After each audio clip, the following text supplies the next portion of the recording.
Like the He's circle got one is... grenade.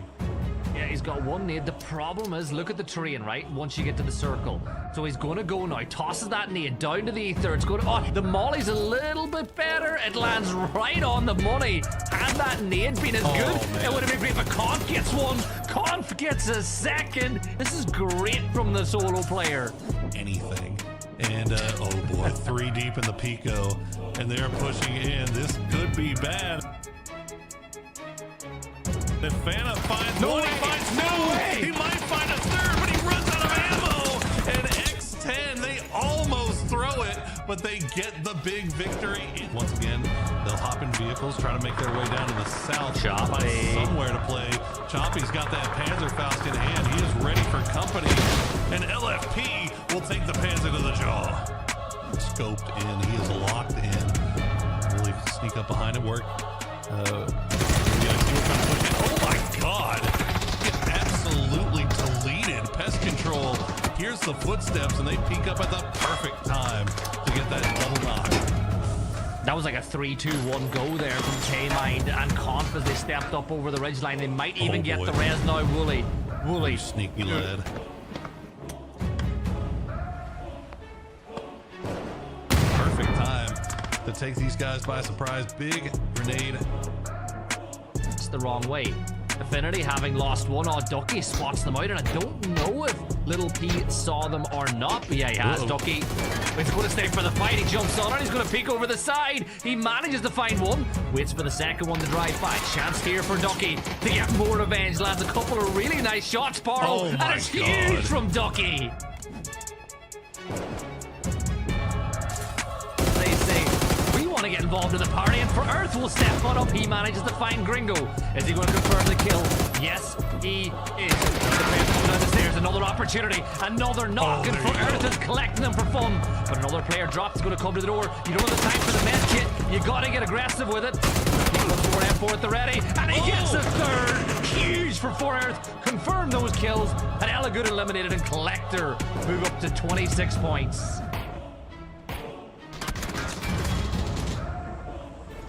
Haven, he gets himself one. LFP stands in the open, but he's shut down by Hot and Spicy. It's a 3 versus 1. Now make it 3v none. Fana gets it done. He goes up to 1 kill, but Haven's on 5. To reposition here a little bit, they're going to continue sending all those grenades in, but they're just not finding. That's the good one. Lopes will find the double. And now Enzito all by himself. Yeah, no way. You gotta push that one on foot. Right? He's going to use him as a body block. Good. He's going to absorb all the shrapnel. It's give Enzito a chance to win, but that is an explosive. What did Gladiator just do, by the way? He's put his teammate in a 1v1. But eventually Lopez gets it done. And here comes Athletes of Christ. They saw this in the kill feed. They saw this in Gladiator. You didn't want to do that. Open up a door for him.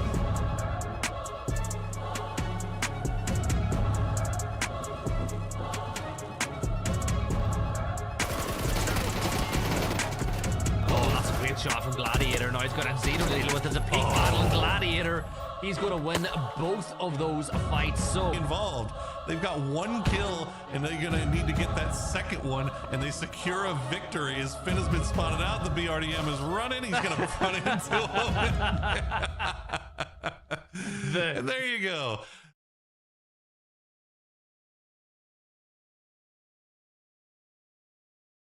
welcome everyone to PAS, and it is week 4 of the Cups. It is Gibson, joined by the double duty Matchroom, who was live on your cameras earlier today for PGS, and we're here for some PAS quals. First off, Matt, how you doing? How have you been enjoying working PGS this last few days? I mean, the games today were absolute bangers, so loved everything that was going on. If you might have missed the action, we did have the 9th anniversary event that was going on for PUBG on the mainstream, so if you missed today's action, definitely go back and check it out on the YouTube VOD, or the YouTube VOD would probably be the easiest way to do it. Yeah, I watched it on YouTube myself. It was fun watch. Look, the channel's live 24/7 at the moment. You got PGS, you had the 9th anniversary, you had the EMEA quals, now we're here with PAS Cups as well, so the action never stops. But Matt, we've got most of the work behind us, right? This is week 4 out of 5 weeks, so a lot of teams already have their points in the bank. If you're not in those important qualification spots, you've only got this week and next week to get there. Yeah, and it's going to be hard because we've got a couple of, like, I guess, newer faces that have been trying to rise through, plus a couple of squads that are starting to gel a bit more. This is going to be really intriguing to see in these last, like, specifically today, because it's a pace-setting day. You can kind of see the idea on how we got here. Got the scrims leading into the cups every single weekend. We are in week 4 cup, so look in that second column, and then down there, second to last, easy peasy, before we start looking at everything going into the playoffs, Gibson. Yeah, and the playoffs is where the real fun starts, because you're trying to qualify to compete at the PAS finals itself, where you can get a chance to make it to those all-important PGSs and PGCs. But the point system, nothing changes there. It is the usual 10 points for first place, 1 point for every single kill you secure. In this system, you'll see a lot of teams take advantage of those kill points. You know, they're happy getting a 3rd or a 4th or a 5th if they can get 6-7 kills to go with it. Yes, I said the meme. I'm not sorry. Actually, I'm a little sorry. I feel disgusted. But Matt, prize pool. The cup's 15,000 up for grabs. And it's nice for once that we actually have cash up front for teams just for getting involved in qualifiers as opposed to PAS as usual. Yeah, for a lot of these teams, this is a great chance to kind of like get in more practice, kind of build your way up. So it's almost like being paid for scrims whenever we look at the scrims leading into this. And then on top of that, you can now get to compete in a little bit of a higher level. So we'll take a look at the overall cup leaderboard and kind of how everybody's progressing towards that prize pool. Athletes of Christ up on the top by a large margin, then a pretty decent chunk down into the new gen All-Stars, Pest Control, and EU Fair X10 back behind them before we have a bit more of a drop off into Duel. Yeah, that dropped to Duel, but the thing is, teams like Duel, like Team Fate and Tempest are all benefiting from just being there almost every single week. Like, you don't need to top the leaderboard every week. If you're qualifying for every single cup and getting points, it all adds up and gives you a chance to qualify. But there is a team tonight, Matt, that have given themselves a monstrous task to qualify, because this is their first week, and that is going to be Rent Free. If you're a fan of the Americas, that roster is Yats, Honey Badger, Jam, and Bizzler. 4 players who, I'm going to say, have been ever present to PASs over the last few years. They're giving themselves a lot of work tonight, Matt. Oh, yeah, because, I mean, it's going to be full-on catch-up. You've got to go for big kill games, or at least try to go as deep as you can with survival points. There is a world where within these 2 weeks they can make enough, because we know that this is a strong squad. But, man, it is full-on pedal to the metal, hit the gas, hit the curves as far as you can, and hope that you can drift around them to get all the points you need.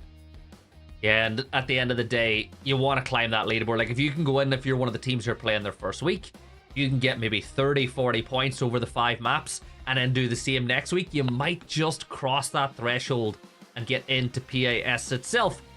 But with that being said, tonight's map, or tonight's format, is going to be the 5 map night, and you've seen it yourself, Matt, where the point tally for the top 3 teams is usually consistently high, but you're looking at like 25 to like 20 points as being that cutoff point for top 8 on the night. And it's kind of crazy how much losing one map has changed the way the leaderboards look.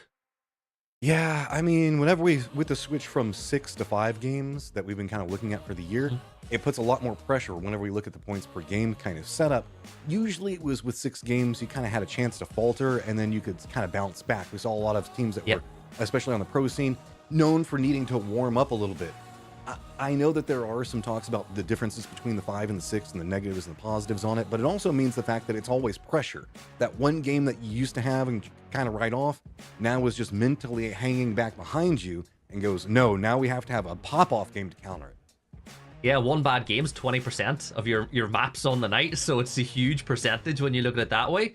But as we go into tonight, there are a few teams that have been pretty consistent the whole way through. I know that this is your second night on the mic with me, but Athletes of Christ, Matt, you look at the roster, they dominated all the cups last year when they were running under the Team Mira name. They've been doing pretty well here now under the new name as we get ready to jump into Erangel for game number 1. And speaking of Athletes of Christ, like, how good and how far do you think this team could do when you look at the teams that aren't taking part in these cups because they're already through to PAS?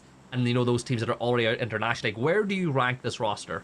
I mean, it's Heaven and LFP with Tony as well as Fana. You know, like, Haven and LFP have a ton of experience. Fana and Tony have a lot of come-up potential.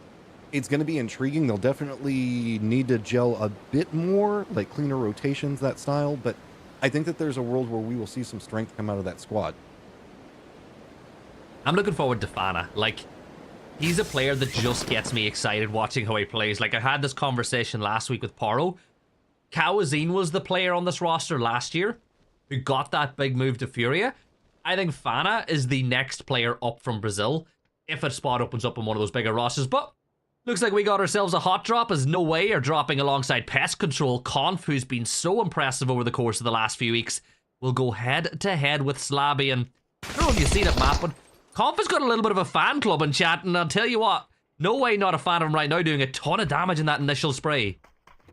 I mean, this is a perfect setup whenever you end up with one of these mixed drop situations. Good on the stall, though. Molotov hits, and the Molotov early can do a ton of damage.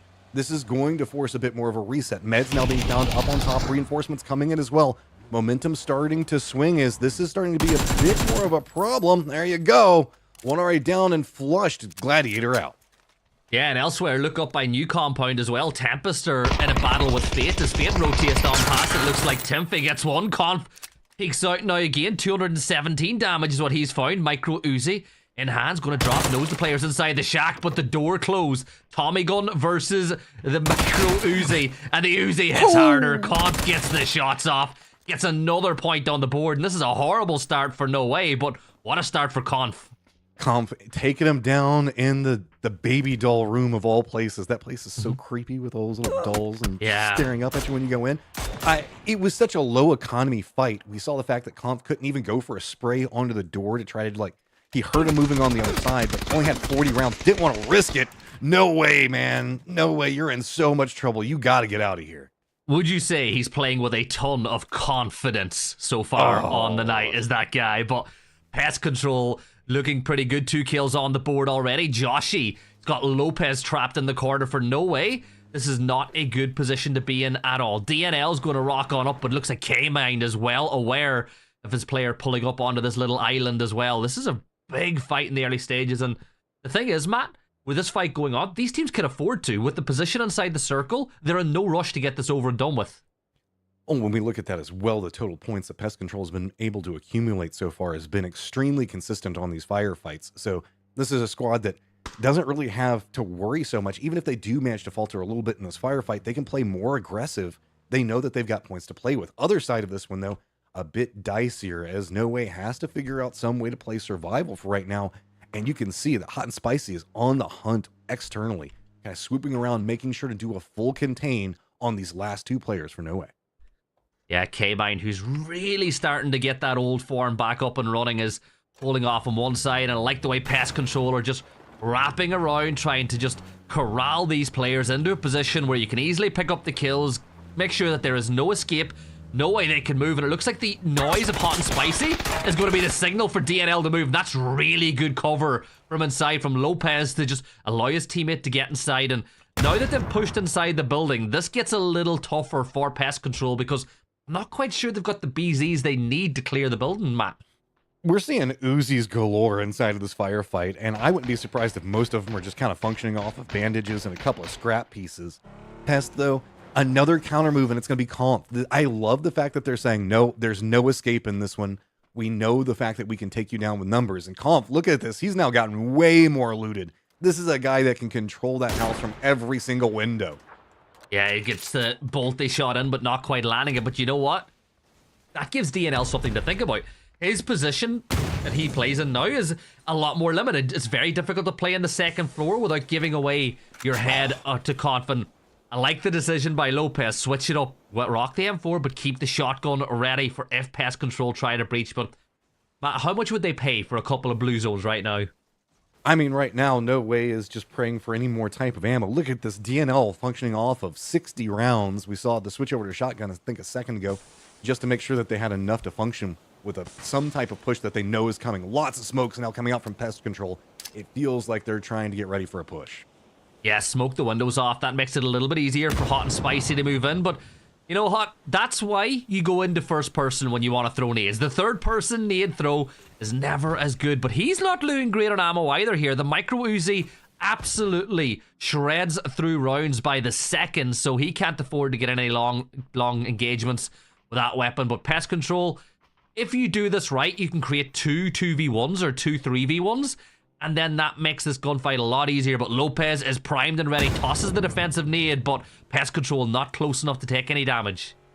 K-Mine going to be the point man, getting closer by the second. Hot and Spicy other side. Comps now come in. Full-on close-range combat feels like the way it's going to go. Remember, there are a lot of shotties on the other side of this. Sure, Pest Control has the man advantage, but it can be quickly undone by some solid defense. Not a lot of utility to be had on either side. Not a lot of ammo to work with. So it's all going to come down onto who plays this cleaner. Oh, Lopez gets slippy. He's going to vault out the other side. He's trying to get it off angle here. Conf is going to take a lot of damage. A good molly. It's going to get thrown, but Hot and Spicy. Oh my god, Conf got inside the UAS, and that's going to burn him. So all of a sudden, it's a 3 versus 2. Conf now bleeds out. Lopez will fall at the off angle from Joshy, leaving it all down to one solo player. And knowing it's a 3v1, they're going to go play for the trade. Options limited now for the final player. Matt Stun Grenade is getting ready to be thrown by K-Mine, but at this moment in time, you want to get these kills so you can get the res pretty soon too. Timing it out right now. Throw some more of this utility up top. K-Mine just kind of listening in. Footsteps, trying to get some more information. Conf already 20 now rounds. flushed out. Gotta be slow. They already took one casualty that they did not want to take. And like you said, they can potentially get the blue chip, go for res, but that means surrendering this territory. And this is a really good spot in the circle. So it walks in. Oh, K-Mine. Good spin back from K-Mine. Finally gets this under Pest Control. Oh, that was huge from K-Mine. He had 20 rounds left, and he hit his 7 shots on the head, and that is a squad wipe. Hot and Spicy already on the move now to get to that recalls tower. He's probably going to go for...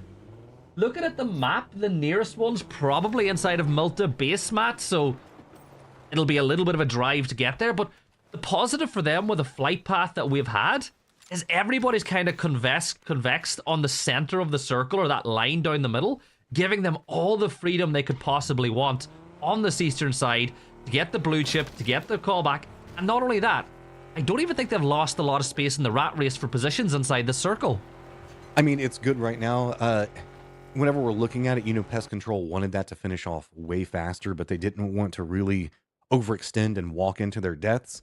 If this had been a more centered, like, drop mix that we saw, this firefight would have gotten third and fourth party. They know that, so that's why they were taking it a bit slower as well.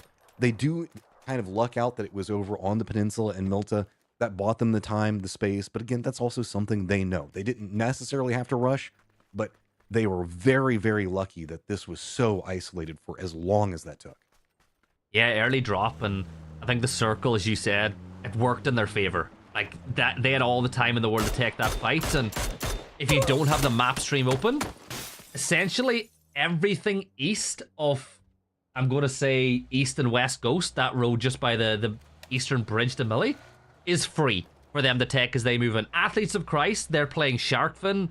They've got a pretty good spot here. They've got What It Takes, who, by the way, were in almost every single highlight that we saw in the pregame was of What It Takes players, as Morans will move on it. What It Takes, again, 2 weeks played for them, and they have been so good in those 2 weeks. Like, that's the side that I expect to qualify if they keep the momentum up.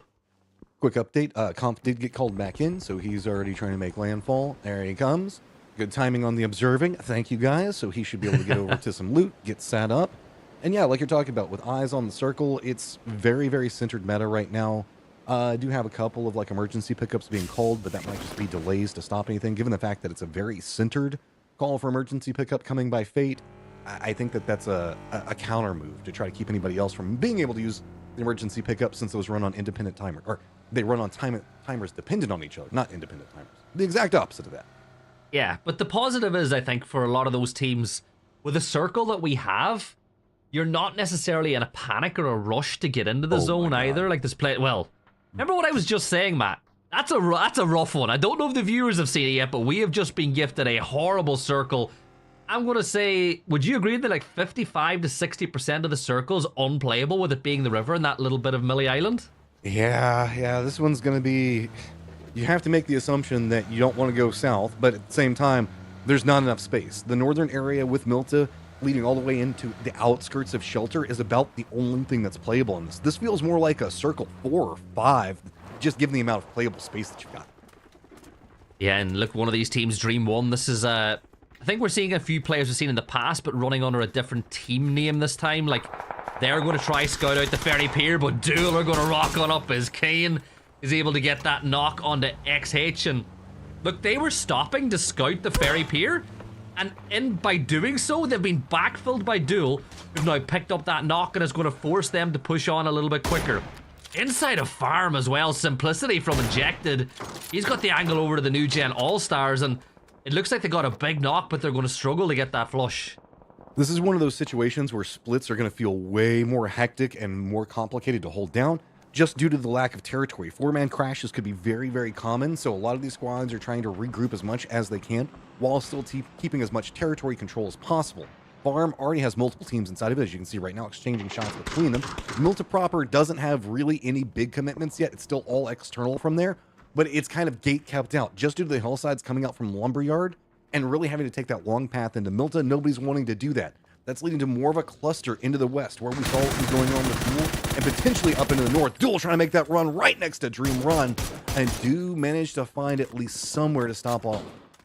How tasty does Milta? Like, Milta's not a position you want to go into early, but with the circle we've been given, I think some of these teams are going to have to think that they might not have any other choice. Like, the vast majority of our teams are, I'm going to say, like, either on the west or north of the circle, so there's not a lot of real estate to work into. Duel, as you can see, have taken that like mini ferry pier for themselves. One have taken the 2 compound just north of that, and they'll play that spot. It'll be very difficult for anyone to breach that compound, but I'm looking at most of the positions you want to play in have already been taken, and I'm looking at maybe the edge of Milta, the north edge of Milta, or that T-junction as being spots that Pest Control might look to play in. But elsewhere, people are trenched in. This is kind of interesting, because with the way that this is set, this is still phase number 2, so it'll be a little while before we get the water removal happen on the way the circle behavior happens.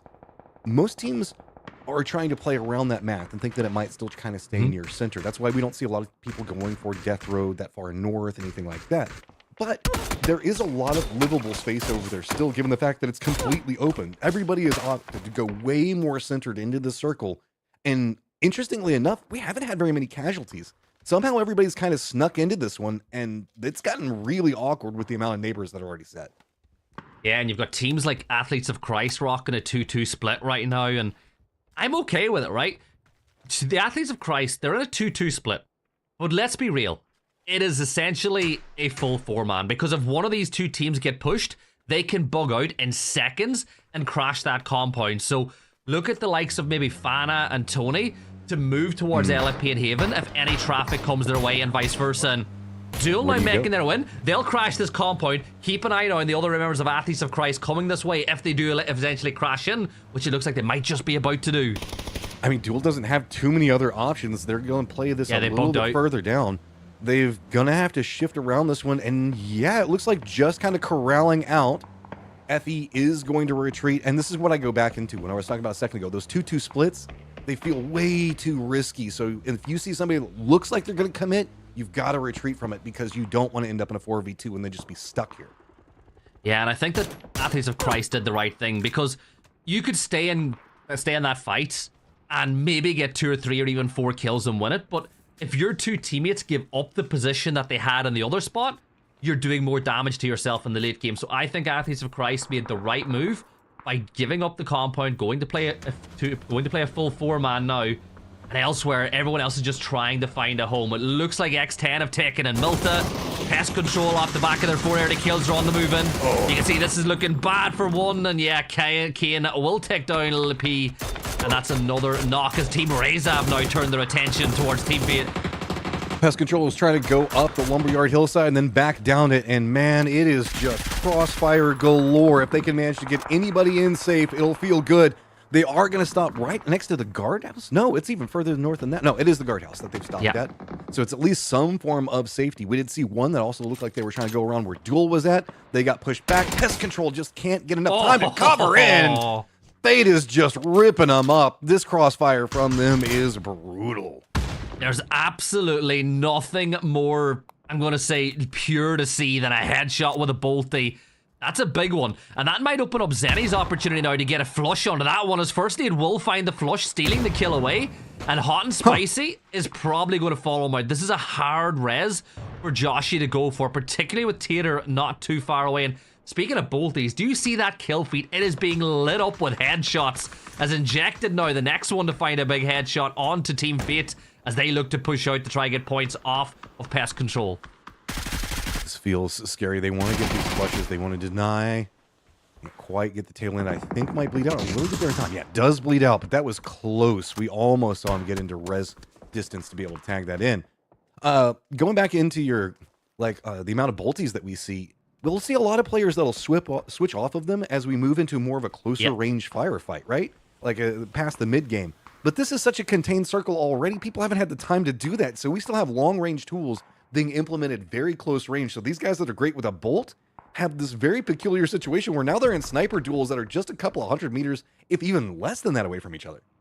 Yeah, now that circle shifts north, kind of what you would have expected. So Farm with Injected and New Gen All-Stars looking good. A crash up here on the other side as Dark Castle's going to get picked up by Yin Yang as Yappa and Vapeskr going to do some real damage. Another team joining us for the first time with players that you and I know very well from inside the Americas. Jappa, someone that I've always enjoyed watching, but the problem is, Matt, very little of this compound is in the circle, but it's still something, right? You clear it out, you play the edge. It's a lot more than a lot of these other teams in the south have to work with.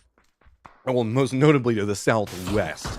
Because we've got a couple of squads that are going to have to make a rotate, and it's going to be hard. You've got to go through farm or past the farm road coming out of it. Looks like what we might see Athletes of Christ trying to do right now. Pest Control looks like they're getting pretty controlled as Fate's playing around the outside. You're going to get their last flush, or going to get a flush before they deal with the last player. Just look at this crash and how efficient it is. Just jumps out and instantly takes his first floor. Well and cleanly played. Yeah, but the problem is Fana is going to go down as that explosion that will moon him. He will bleed out here on the floor. Tony takes a ton of damage as well. Stokely is putting the work in, and well, the Athletes of Christ are 3-man up Stokely. Nade is going to hit the bar, takes a ton of damage the other way, and Tony is going to take down Stokely. So both of these teams suffering casualties in the early stages inside a farm. Maybe an opportunity for the likes of Team Razab to third party this one, Matt, if it keeps going. And I'm going to wait to the very last second as that Nade will confirm out Stokely. It is all action here in and around farm. I mean, 4 squads, maybe 5. I can't quite make it all out as they are just stacked on top of each other. It's defend. That's all you can do at this point. But there's so many teams that are just charging in. You can't control all of the angles for it. So instead, taking this moment to reset, Razab is going to be the squad that's coming in back behind it. Fate's also been taking some casualties just due to the shift over coming out from FR. This has gotten pretty dicey for a lot of these squads, just trying to keep some containment, while we even still have Duel making a wrap around. New Gen All-Stars losing one. It's just messy everywhere. This is just mental. It was so, we had one long fight to kick things off, and I think the last 5 minutes has just been fight, and it looks like it might slow down for a second, but as we said, Razab are now pushing in. Fisher's going to play that ridge line, overlooking farm. Another knock or two, and don't be surprised to see them try to take advantage of what's going on between Injected and the Athletes of Christ. Little further south, Tempest are getting very close to what it takes, but again, I think the ridge line that they can play, looking up over into the field, will give them a little bit of cover that they need to move in. My eyes at the minute are on Malta, because this next circle will expel them, and it's going to be fun watching the crapshoot. Oh my god, Danny and Andrew.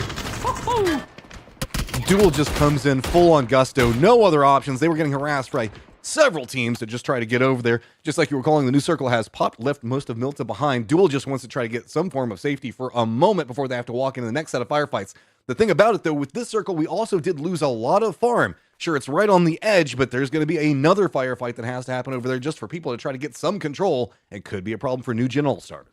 Yeah, and I think Duel are in a spot of trouble here as well. 5 first aids left for Wooly as he tries to make his way in, but he is going directly to a headline with the players from X10. Now, the only positive is if you get a knock onto X10, they'll bleed out. You'll get your point. You're more than likely get your point confirmed, but for Duel, I think it's just trying to find those 1 or 2 kills because you're not getting into the circle safely. And you can see Kalnix is well aware of the pressure that's potentially going to come this way. What it takes, they're going to move out of their compound into the more northern part of it, and that's going to mean Tempest is heading their way. And with a bike, they don't have a lot of cover here, Matt, either. Like, this could be really, really bad if a couple of accurate shots are landed. X10 managed to hit a couple of accurates, as that's going to be Duel going out. Motorcycle can at least maybe handle some of the terrain inside the circle pretty decently. What it takes, you can see, this is just kind of how it's going right now. Everybody's just having to get whatever cover they can and defend from all of these just rats trying to get in. And it's not like a solo rat. I mean, it's like a flood of squads all just coming after you. And everybody spins back around onto this poor squad. Rays have no real options to go past this. Yeah, you're going to lose 2 players, but at least you get some pressure inside the circle as 2 players make landfall. Nades now coming in from what it takes as Dad Buff will manage to dodge a couple, but the shots come in from Marcis. He finds the knock, but again, that trade, that res will be pretty quick. Marcis will get another one onto that player on the edge as that extension works for now, but Abdu will catch him on the retreat. What it takes will pick up a point, but they will lose Marcis off the back of it because that bleed out will be sudden, it will be quick, and then Zito will see his teammate fall. But the blue zone is just never-ending pressure. You got to get the res off quick, and you got to keep on moving because, as we said, this zone ain't stopping. Tempest, where do you even go from here? You know you've got threats both sides. A little bit more to the north, though, there's a firefight that's going on, so you can use that as a distraction. You still have to deal with Razev, but at least that eliminates some of the third and fourth party for just a second. Athletes of Christ, now realizing the amount of situations they've got going on over here in farm, have to navigate a closer range positioning. They're doing a good job playing right along the outside of it. But once they step around this other side, one's going to get some vision on Athletes of Christ. Know they need to finish this fast, and they've got a tool to do it with. Yeah, the Panzer is at the ready for Haven. You're going to hear the player on the stairs, but the smoke grenade will hold it back. Razav, it just went down in a blaze of glory, as did Yin Yang. It looks like 3 different teams picking up points onto Yin Yang there as Free Rent, AKA, and the New Gen All-Stars got one. AKA follow them out that back door, though, as we're now down to 10 teams, and that circle shift is violent. Now Free Rent have the center of the circle onto themselves, and once again, these farm teams, Matt, have to step on out, and this is a really hard push. And even as you get close to the circle, it ain't look and say, oh, what? Okay. Yeah, good nade, Tony. I'll give you a 10 out of 10. It's not done, though. They still have to go New Gen All-Stars, a Dream 1 on the other. What it takes trying to get into the circle, they're going to be playing the lower section of the last bit of fields that's going to be in play. A couple of crossfire shots going to be coming from Last Breath. Fate's going to be on the other side of this, still playing the position that we saw whenever they were having to defend against the guardhouse just a moment ago. X10's kind of creeped to the other side of the road, so they're the only team that's odd out on that side, but there's no more cover for them to be had over there. So that's going to be another movement that's going to happen, and really, it's like rent-free kind of in the middle of all of this, not having the capabilities to get too involved yet, but it's about to be everything that they can get involved in maybe another 20 or 30 seconds. Yeah, but it's vile, Matt. Like, Dad Buff. You can't park there, mate. The LFP is going to take him down, and you can see Tony steps out as the Athletes of Christ will wipe out Tempest, but, Matt, like, this circle's not good. Like, Free Rent are the only real team that can play in the middle, and my fear is that they might end up getting pushed from too many sides at once because you look way up to the north, there's not a lot of spots for one to play. They're looking this way and they want to get in, but they can't. And I think the only thing working in Rent Free's favor is that high ground to the south. Like, it just about gives them cover that they can focus on everything to the north for now. But again, my worry is if they suffer a knock or two, you might see 1 or 2 eyes sneaking their way. I mean, 22 still alive in a circle this open. That's going to happen to near on anybody. Push is now starting to have to be the committal choice. You're just going to have to get close range fast. Sure, what it takes, you got there early, but that's going to be 2, 3, maybe even 4 squads all converging right next to you, and you're having to play so many different angles of defense. You just have to keep your head on a swivel. One firefight breaks out, and it's going to be fourth party close range pushed if you're not careful.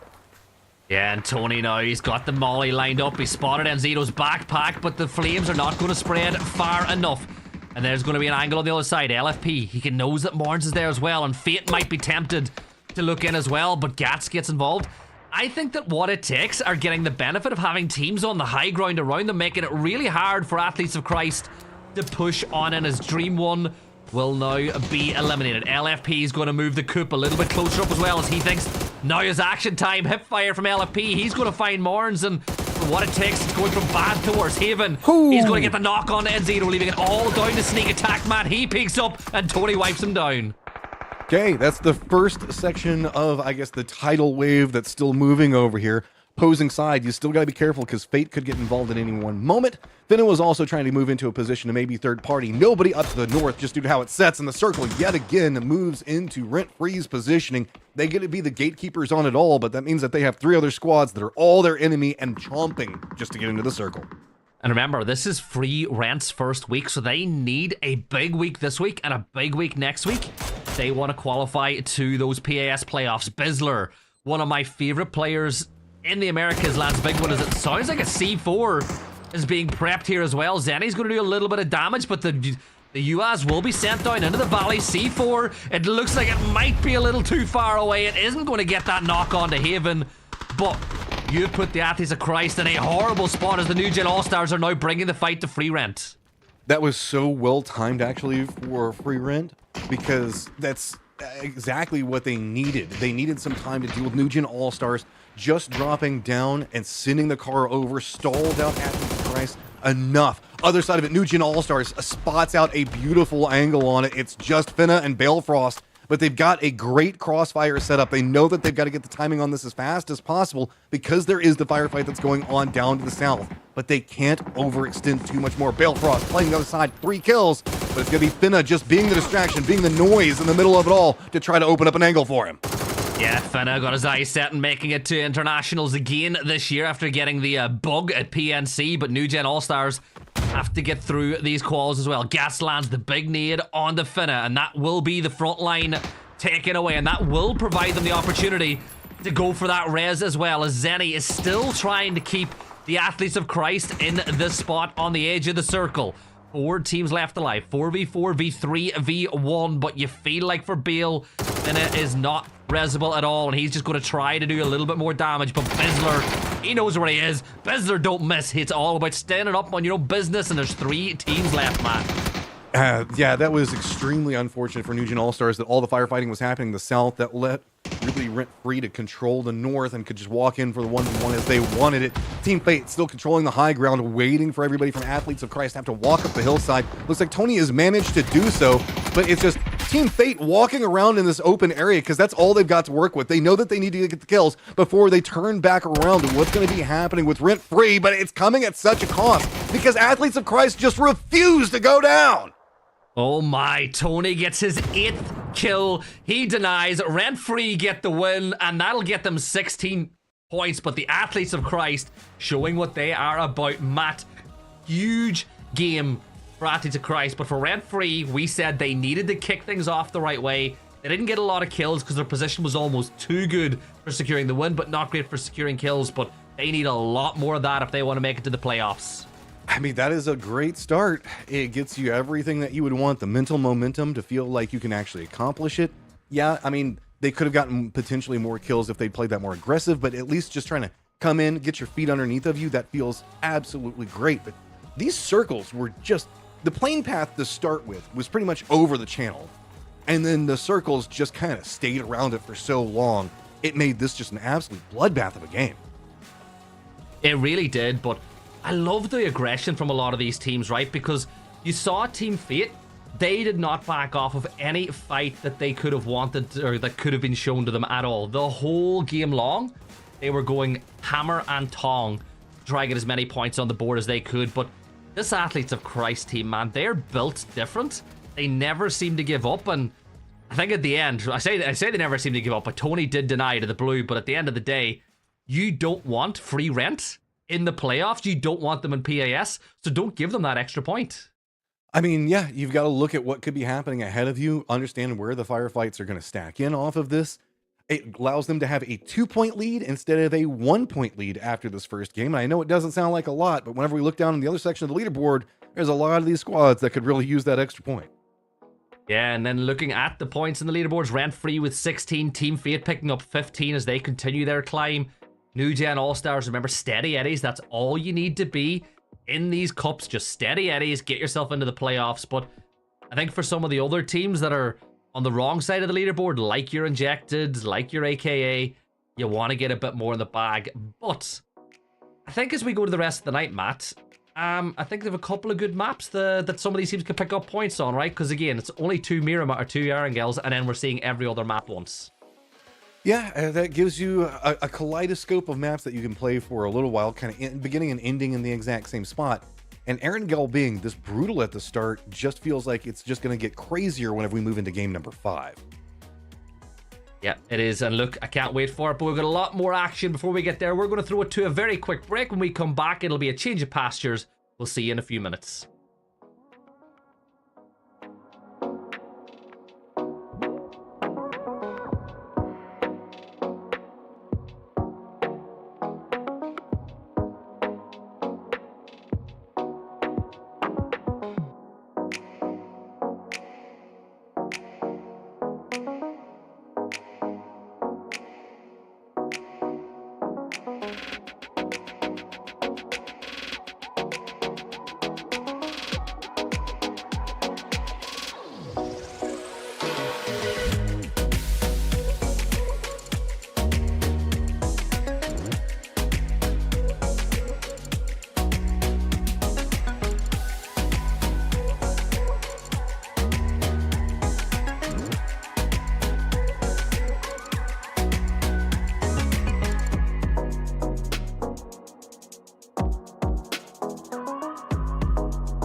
back, everyone, to PAS1 Week 4, and we have just had a fun map up previously where we had the map won by Rent Free, who have joined the lobby for the first time, and they really did have free rent in that game, Matt, because they had the center of the circle the whole way through, and nobody really pushed them all game except for New Gen All-Stars.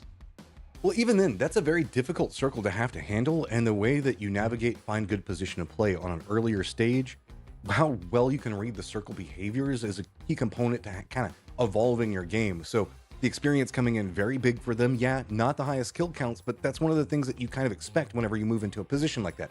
You're playing for the later stages and hoping you can get them, kind of mop up all the kills that happen in the last like top 4 or something else. But it's just Athletes of Christ refused to die for so long. It was its own benefit because it gave them the time to kind of deal with Billfrost, who was the thorn in their side. Yeah, they got 12 kills, and a lot of those kills you could say were stolen away as well by Team Fate, who were fighting away on the southern side of that circle as well, on the edge of Malta. So I think that, look, being real, for the likes of Rent Free, if you said to them, right, game 1, we're going to give you 14 to 16 points, they're taking that offer there and then, and they'll take that every single game if that was an opportunity. But it is time to jump into Miramar. Flight path going from the northwest down to due south, kind of favoring likes of Chumacera, Monte Nuevo, and I think it's a lot more player friendly than what we had at the very start of Miramar. Yeah, this is interesting. Even though I've been casting all week in PGS, this is the first Miramar that I'm casting and the only Miramar that I'm casting all week. Wait, what? Have you managed to dodge Miramar all weekend? Dodge it? It's like my favorite map. It's I know. Not intended in the slightest. Yeah, but that's just the way that the caster schedule works. It just do be like that sometimes.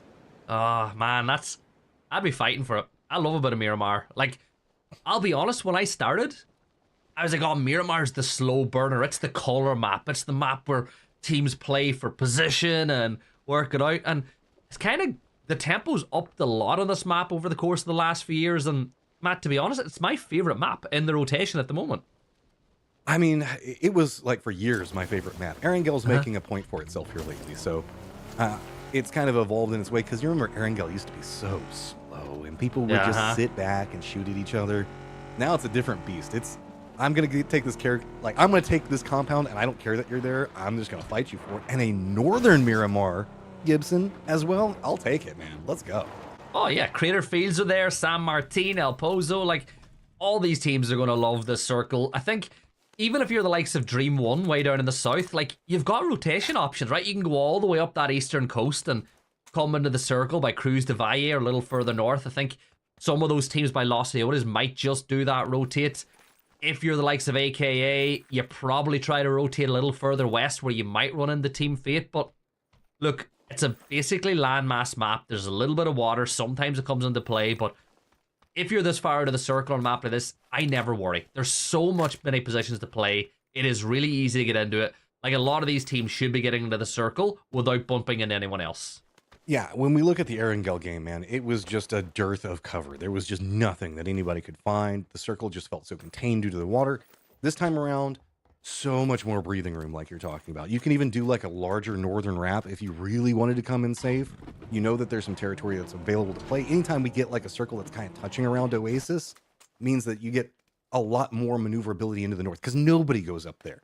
And you know that you can get some time, so even if you have to do a longer wrap, it should be fine. Also, the verticality of this is pretty interesting. The center of this kind of converges on a road inside in the middle of a valley between multiple mountains, and that kind of sets up, it's like several different islands that are all going to be firefighting amongst themselves. And if we get shifts to Crater Fields, Pozo, we could even be looking at like a kind of a more urban ending. I mean, I'm not even opposed to a Cabrera ending, because the outer wall firefights are really cool. Yeah, Cabrera's, look, I don't think there's a bad circle to finish on a map like this. Like, if anything, I'd say the urban finishes, like the San Martins or the El Pozos, are probably the more boring ones. There is one, and I don't want to say it because I'm afraid to caster curse, but I will say it. You don't want Crater Fields.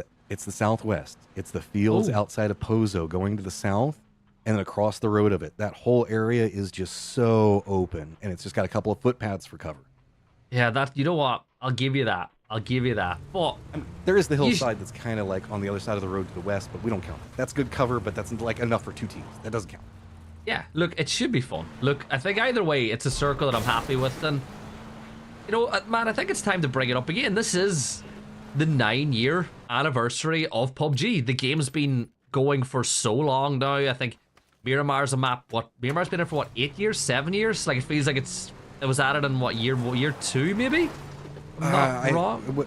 Official announcement it was coming out like right before the MPL, right? Something like that. No, that was Sandhawk. That was the official edition for MPL. So yeah, we were looking about 8 years, I think. Yes. So what's your kind of favorite moment in the 9 years of PUBG that you've kind of had in the esports scene? Like, because you've basically been involved in the esports scene since day dot as well. Oh, I mean, there's the easy answer. It's the play that kind of made my career and let me start doing way more international casting and got me paired up with Paperthin. And that was the 4 Angry Men CPT nade that happened whenever we were on the Face It event. That was always one of my favorite Miramar moments. Yeah, that's a good one. What about you? What you got? Obviously, I'm an EU import. You know, I've been here for a while, but Americas is my home. My favorite moment was probably seeing Sonics win that PGIS. You know, showing what they could do at the international level. It started off all the Sonics hate that a lot of people internationally have, but look, most of that hate, Matt, you and I know it's jealousy. A lot of teams wish they had the resume that Sonics Falcons roster have. Kind of my favorite was that win. Here's a little insight to all you guys that are watching. If you're Sonics fans, one of the reasons the other teams also give them like a lot of trash talk that they can throw their way is because the fact that those guys are really good guys and can handle it and allows for banter and character to happen inside, so people can kind of try to make villains out of the Falcons or do this other stuff. It's not a play per se, but whenever you deal in competition, a lot of people take banter way too personally. Whenever we look at the Falcons, they're a squad that's just like, whatever, that was a good meme, bro. I think the problem that a lot of people have with the Falcons is whenever they were being cooked up way back in the day, and they talk about adding a little bit of talent and a little bit of this, man, they got their gene pool, they got everything. Like, they got the looks, they got the gaming ability, they've got the personality. Like, is there anything that those players don't have? And I know it sounds like that I'm loving on them now, but I think that's why a lot of people are jealous of them. A very confident PGS win is what they want more than anything else, I think, right now. Yeah, but look, we'll get back into it.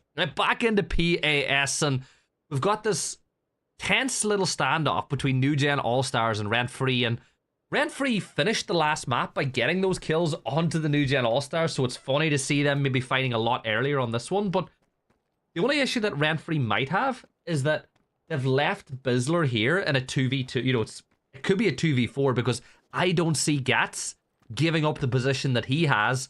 It's more likely that you see the rest of the Rent Free players bugging out and going north. Yeah, I mean, so slow rotates are what we're looking at for a lot of these external teams that are still coming in. They're not going to make a commitment into edge style play just due to the way that the terrain is set. So I think that you're right. While we do see some stuff going on around Power Grid, it's just kind of more awkward standoff, waiting for everybody to kind of move in. If a firefight presents itself with a high opportunity, both teams will probably have we'll take it, of course. But no, you can kind of see that whenever we look at Rent Free as well as whenever we're looking at NA, they're both still split.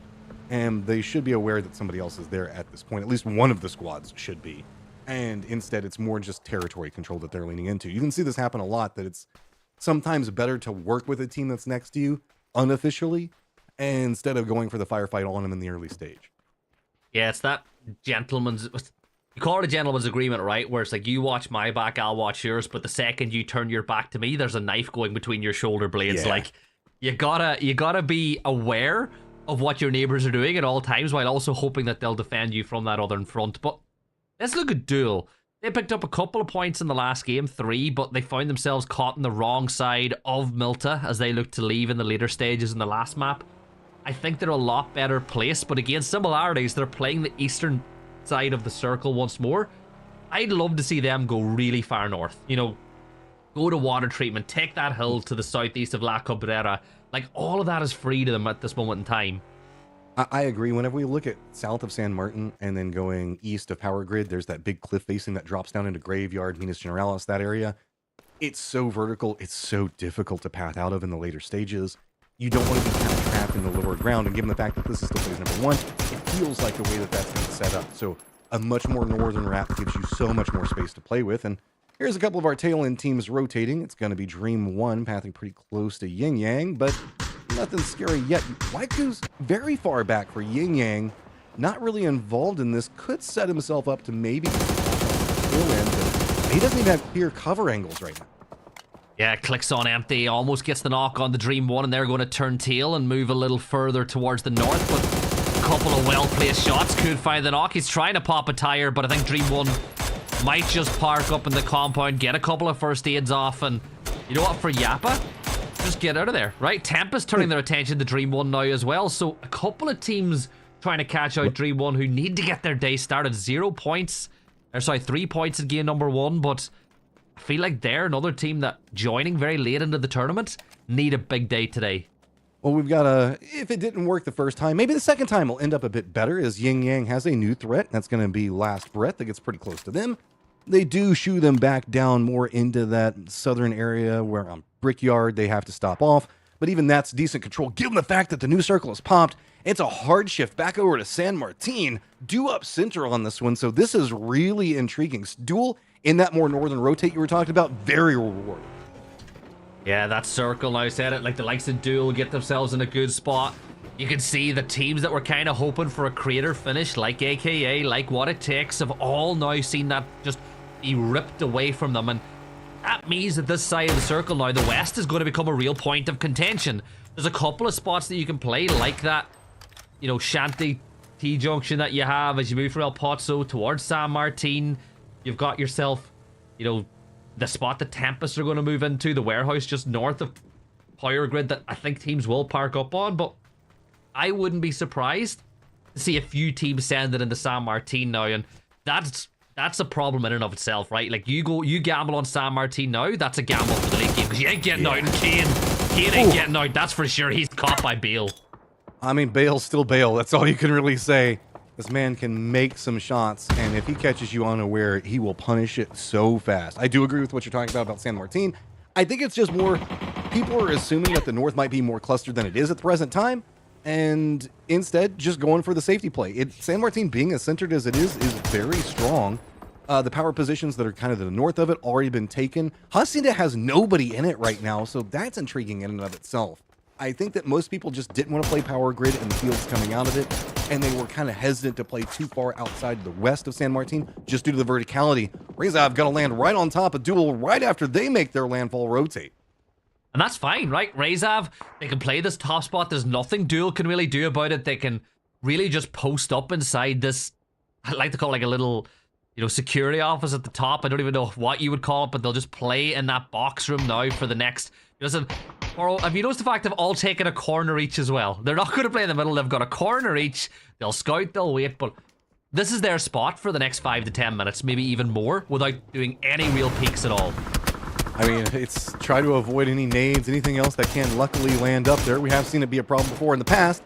Tempest, though, does spell out AKA. That's going to be Falcon getting grounded and probably going to get flushed in a second. There you go. It's just a matter of them finally connecting.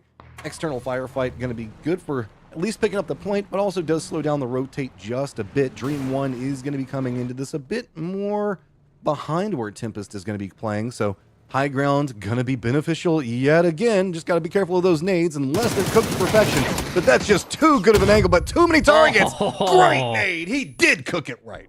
You spoke about it, and Lippy was able to land that right on the spot for Abdu. And they're going to step up, and there was an attempted steal from Hooligan, but Lippy will pick up that kill. So Dream 1 getting another one on the board, and Hooligan will fall back to the rest of Tempest, but that's a big kill for Team 1. But this is the problem. You get that kill, now you've got to rotate into the circle, and that's what Tempest are doing. They're setting themselves up to catch Dream 1 as they move in, and the funny thing is, they don't know it, Matt, but we know it. You go south, you've got a clear path to Power Grid. You go north, you have a free path to the center of the circle. The worst thing Dream 1 can do here is drive directly towards the circle. Go north, or just go as far north as you can. There's so much space. The Sandstorm's going to be the bait. Say, hey, guys, go a bit more to the north. It'll be fine. Do they opt into following it is the question. AKA back behind all of this. Looks like they're going to lean more south. San Martin still being a core component. Look, though, where we see pest control playing from. We often see the circles pop a bit further north. That's an incredibly good read to set up for the later stages of it. But We'll have to see. Sometimes San Martin still holds on to that circle and makes it a mess for everybody. Iroh's got a lot of friends. He's got to walk away from the angles on it, but should be a little bit more company coming to support.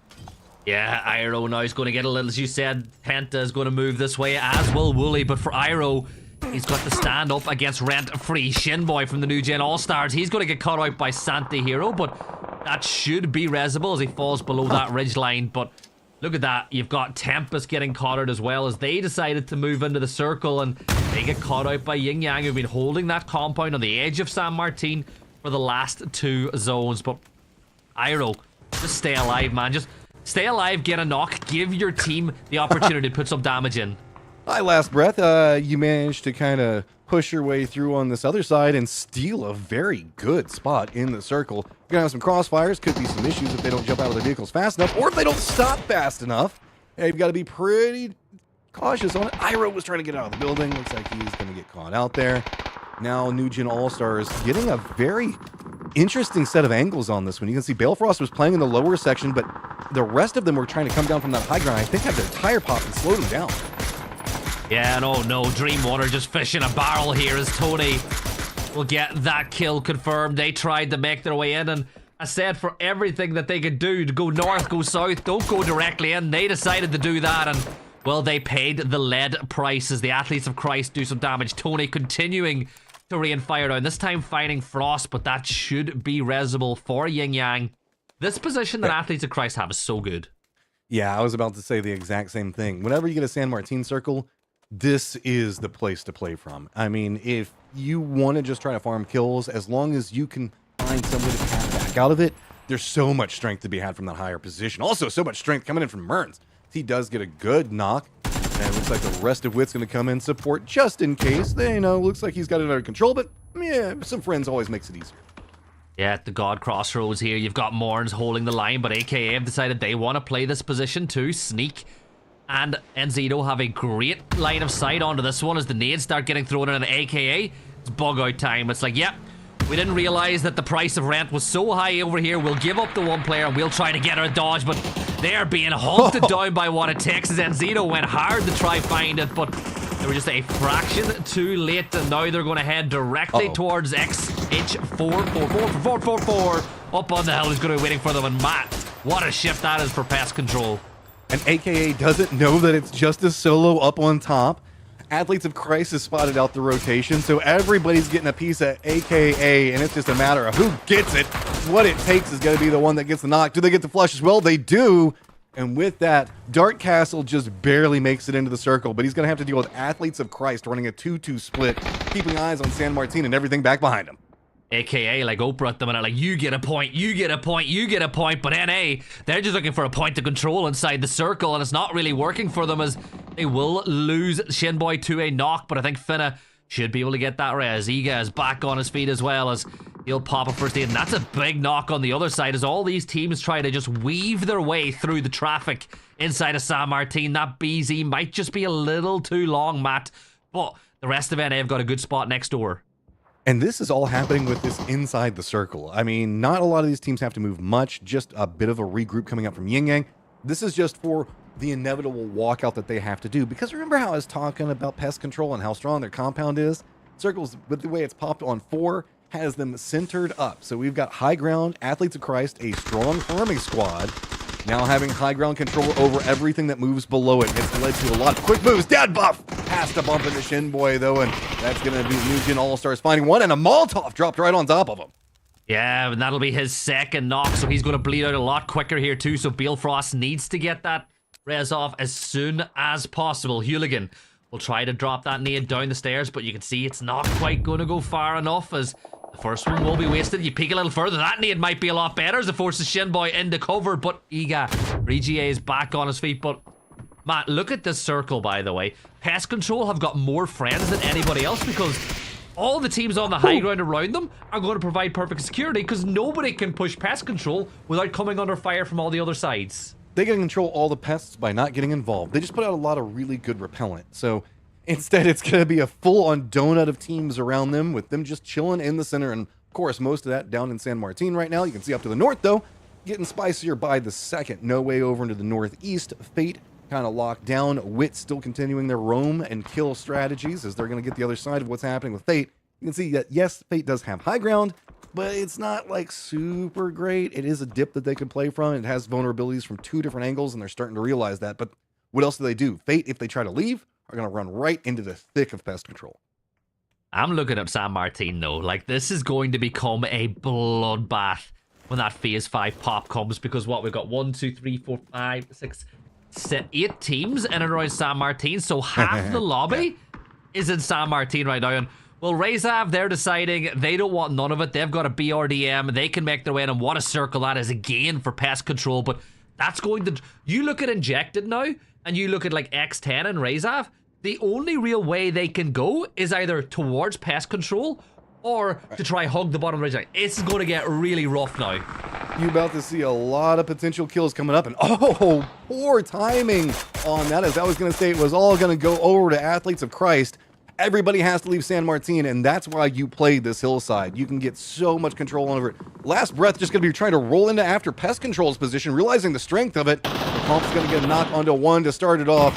External sections of these walls are pretty thin, so it's just a quick push. Last Breath wants to try to get this as fast as possible, but it's getting a bit mixed up between everything. Comp does go down hot and spicy on one side of it. Joshi realizing he might need to come in support.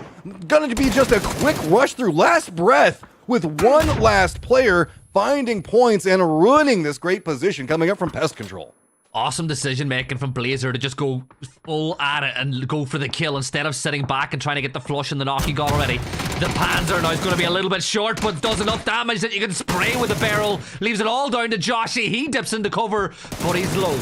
Pest Control. This is the problem. That circle shift worked against them and allowed Last Breath to push on, and now you'll see probably Joshi go for that res on the conf, but Blazer, he'll hold this spot. And while all that was going on, X10 have pushed up onto Injected as well, and that's a big fight on the other side of the circle. The kill feed is just going huge now.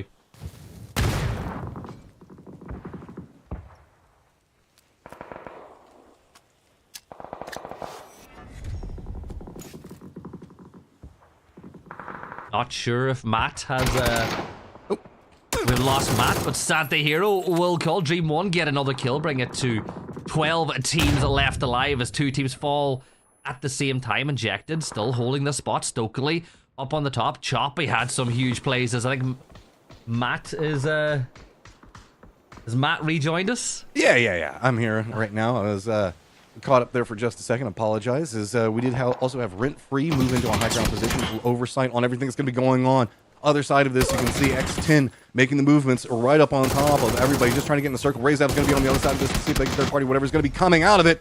But at the end, Injected do manage to survive. Does come at the cost of one person going down. Rezav now just seeing if they can pounce on everything that's going to be happening there. San Martin has just stayed so quiet as far as what we've been able to see from it, because it's all been so close range and high ground control coming out everywhere. Yeah, Rezav holding Injected out as well as they move in. Fisher keeping an eye on all these teams leaving San Martin, as well as the blue zone will do the damage on the Choppy and Simplicity.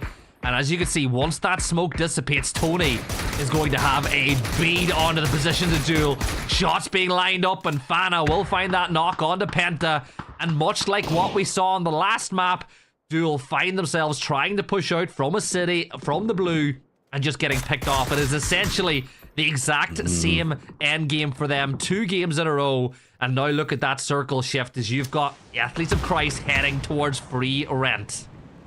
Look at LFP's position. He can play a counterpoint high above them, get some assistance and some control on that. Rezav is coming in, making sure that No Way's life is going to be as miserable as possible over here. The BRDM just kind of roaming through, see if they can jump out, maybe get some more damage in. Is just narrowly. No Way jumps into the vehicle, uses the smoke, squeaks this one back out, and gets into the circle and the compound. Other side of where Pest Control was playing, right under the nose of Rezav.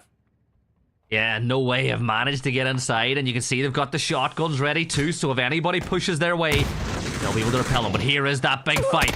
Jam gets that first knock onto him, and the Bizzler steps up. He'll find LFP as well, as the Athletes of Christ are going hammer and tong now against the team that's right behind them in the nightly leaderboard. The Badger back in action in the Americas here as well. He's holding one side as Enzito finds a flush that'll pick up a point for them. What? Yeah, No Way have just held out Rezav. The Panzer, by the way, I think that was onto the push from the BRDM. So yeah, Gladiator using the Panzer perfectly. Okay, and we have Rent Free holding the line the best that they can. It's going to be Enzito that gets knocked on a jam. That's going to be a bit further out up to the north of this one. So Rent Free being as loud as they've had to be with Athletes of Christ on top of him, now starting to draw attention, denying some of the safety angles that they were playing from just a moment ago. That's forcing these repositions and buying more space for Athletes of Christ to play from. Yeah, they got the res to back up to a 3, and Badger finds himself isolated and alone, and that's an easy knock for Fana. And all of a sudden, the tide of this fight may just be turning. Remember, Free Rent on 20 points need a huge day to put themselves in contention going into next week to qualify for those playoffs. And DNL is the ally that Free Rent didn't know they needed. He finds the damage that'll force them around the other side. And Gas went for a big flank, but Haven was Johnny on the spot, and Rent Free are wiped. Haven just deletes them. Athletes of Christ racking up those kills. It has to deal now with Wit. This is going to be high ground versus high ground. Low ground's pretty chill right now. It's just No Way taking a couple of pot shots over to Athletes of Christ, but now that Athletes of Christ is going to be playing the other side of this hill, that vision is going to be denied. Athletes of Christ, though, where do you go? There is kind of like a car ridge line that you can send the car down that's going to be right on the edge of the blue zone. Well, actually going to be out of it here in just a second if you don't take it fast enough. And I think that might be what they're thinking about. Yeah, phase 6 as well. You cannot really spend any time on the blue. There's no jammer packs on Haven. He's got no boosts, and that bit of damage isn't going to work his way either. But here come the Athletes of Christ. They're going to make that move. He kind of expected them to, but they're coming under fire from what it takes. They leave a man behind. Haven's job is keep alive. That nade goes a little too long. That one is a little bit too short. And that leaves Athletes of... Oh my god, it's just a rain, a barrage of utility. That nade will find a bit of damage, and Tony will fall. And Athletes of Christ are wiped as what it takes in conjunction with No Way will hold out your lobby leaders. Look how fast what it takes is trying to move down into this lower section. They know the fact that firefight's done. They've got to get some level of control over this lower ground. And it's going to be composed angles from the high ground and then this nice reposition coming up from Marcis on the other side. No Way, though, at 10 kills right now. Absolutely feasting on the lobby. They are not done yet. They fought their way in, but Marcis hits a great shot onto Gladiator. And is that what it takes need to make the push? It doesn't look like it. It looks like the rest of the team are still just going to creep their way in. You know that the final two teams are going to be in the compound. So what you're kind of hoping is to get towards this rock, play the... Oh, if Marcis can get control of this rock, Matt, this could be massive for what it takes. He's almost like baiting, seeing how he's scouting with his body, seeing who's shooting at him. They don't know the exact setup, because remember, what it takes is also involved in a lot of firefights over to the west. We have the eyes in the sky. We know exactly where everybody is set. They don't. So that's why they're being a bit more cautious on this. They want to make sure that everybody that's going to be coming down the hillside is not going to get demolished by 3 people playing up against the fence or something else like that. Said Marcis is trying to draw what attention he can, bait out any shots. Nothing really came after him. So after that knock, it's enough to buy some slow, steady patience. And wow, Marcis got another knock onto Gladiator back to back. Yeah, I'm going to call it. Marcis getting that rock has just won the game for what it takes. I think they're in such a good position of control now. No Way are going to use all their utility, dumping it towards Marcis as they try to get that res. But all Marcis has got to do is move around the nades, and that's exactly what happens. And No Way are bleeding a lot of their utility out. DNL will rock another nade. This time he gambles on the other side of the rock, and once more, it isn't going to find pay dirt. This is perfect. The utility waste from No Way is insane right now, man. And what they need to do is work together with these, not go left side, right side. Throw the nades at the same time and flush them out, but instead they're making it easy for Marcis. Blazer also not playing too aggressive towards the rock because he's just playing his own life right now is really also making this a lot easier. The fact that there's no outside assistance from the other angle means that No Way really just has to keep competing against the rock, going against peaks after time and time again, while Wit just gets more time into the north. Blazer starting to get more bold, looking out. Notice what he does have on his back, though. That could be a bit interesting if we see a rotate get a bit too close for his comfort. Yeah, that Panzer might just have something to say as well, and he gets it ready, and he has an angle towards the rest of the What It Takes players, but I still think that he's going to wait and hold the line a little bit longer. Blazer sees sneak attack. Now, the one thing that sneak attack could do that would really ruin the day for What It Takes is to forget about the fact that Last Breath have a bit of a presence on this side of the circle, but he puts the shield down. He creates another barricade for himself. I think that it was just a master stroke sending Marcis towards that rock, and These teams now are just going to try to find some work. And look, no utility now, apart from stun grenades for DNL. Well, let's not forget, I think that did the BRDM blow up back there? I can't quite tell based off the vehicle. I can see it, can't tell if it's smoking or not. But given the fact that they're looking at the closer range cars, potentially. Shots, though, coming out from Wit are just so strong right now. No way can't go for a peak without being punished. Gladiator now playing the complete opposite side just due to the amount of knocks that he's got. He's still just trying to be the guy that's going to keep some level of control over what's going on over there. But, man, what it takes. This is just clinical ending. Yeah, Gladiators crossed the road as well, so it's a 1v1v4 now. What it takes, it is just a case of how many points they're going to find now. 16 so far. The Panzer's going to find one at least as Marcis. He went for the big play to secure more of a spot. Blazer's going to get a second. And all of a sudden, the door that was just a sliver open might just have been kicked off its hinges. Now, Enzito will try to go for the res, but that nade should be able to secure the point. And it does. And suddenly, it's a 2v1v1. What it takes thinking. Love this. Well, they didn't know what Blazer was, and they had no idea how he was set over here. They know the fact that Gladiator probably tried to switch over to Spot on this side. Gladiator came over here hoping that maybe he could probably take down Blazer, buy himself a kill point and some placement points on top of it, but Blazer has become the raid boss of this firefight. Now what it takes, down to 2. He spun this whole game back on its head, but that also means that he is sandwiched between 2 different squads. Oh, this is going really bad really quickly for what it takes, but there might just be an opportunity to close the gap. 875 damage for Blazer now, and a Groza. An angle there on the Gladiator, who's forced up to the next build, and Enzito used the shield to platform his way up to the top of the rock, but as you can see, the blue zone is at his back. He's going to try to get on the rock once more. He needs his teammate to keep Blazer occupied so he can move to the circle. Molly at the ready from Gladiator. He bangs it in the window. It actually lands pretty good, but Blazer will now erupt in the flames. He's going to step out the side. 21 HP, but sneak attack won't get the knock. Gladiator does, and it's all down to Gladiator now. He'll peek and dive. He spots out Enzito. He knows where sneak attack is, Matt. He could do it, but I don't think he will. Multiple knocks. He's got to be in tatters right now. Blazer going out the way that he lived, on fire, is now Gladiator already so weakened from the firefights beforehand, having to win a 2v1 with circle control going into Wit's favor as well. This is, I mean, a literal uphill battle. He's having to walk right into the firefights as Enzito already playing the other side of the wall. They've just had control over this angle because that's where Blazer was playing, so Gladiator's now walking back into a trap that's been being set for so long. Is the smoke going to be enough? Yeah, the level 3 gear will help Enzito in this fight, but Gladiator pops up the shield. They know exactly where he is and what it takes. We'll take the win. 10 kills, 20 points. Still not enough to catch the Athletes of Christ, but Matt, that was a huge game from them. And again, I'll say it, it all came down to the big decision from Marcis to wrap north, take control of the knock. It gave them so much control of the circle, and almost, for an incredible play from Last Breath, snuck it away from them near the end. Well, you even have to kind of give it over to Last Breath, because remember, Pest Control was holding this. They're the guys that ran down, and that kind of spun a lot of this back over, because like Pest Control just kind of thought that they had this on lock until suddenly Last Breath just came in. I thought that they were coming in to essentially die, and instead they flipped so much of that center control over, and now everybody, because of that firefight that was holding down the center, was already weakened for all these external fights.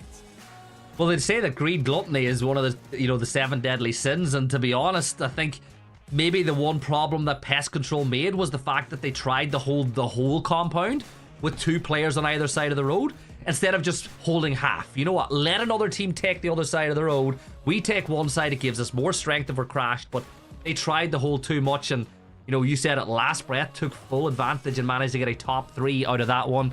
Marcis, he was getting some knocks for fun. This nade was beautiful from Enzito as he managed to get the flush and get that other knock on the board to no way. But that was a fun Miramar, Matt. Like I said, there's so many good circles you can get up in that northwest part of the map, and we were treated.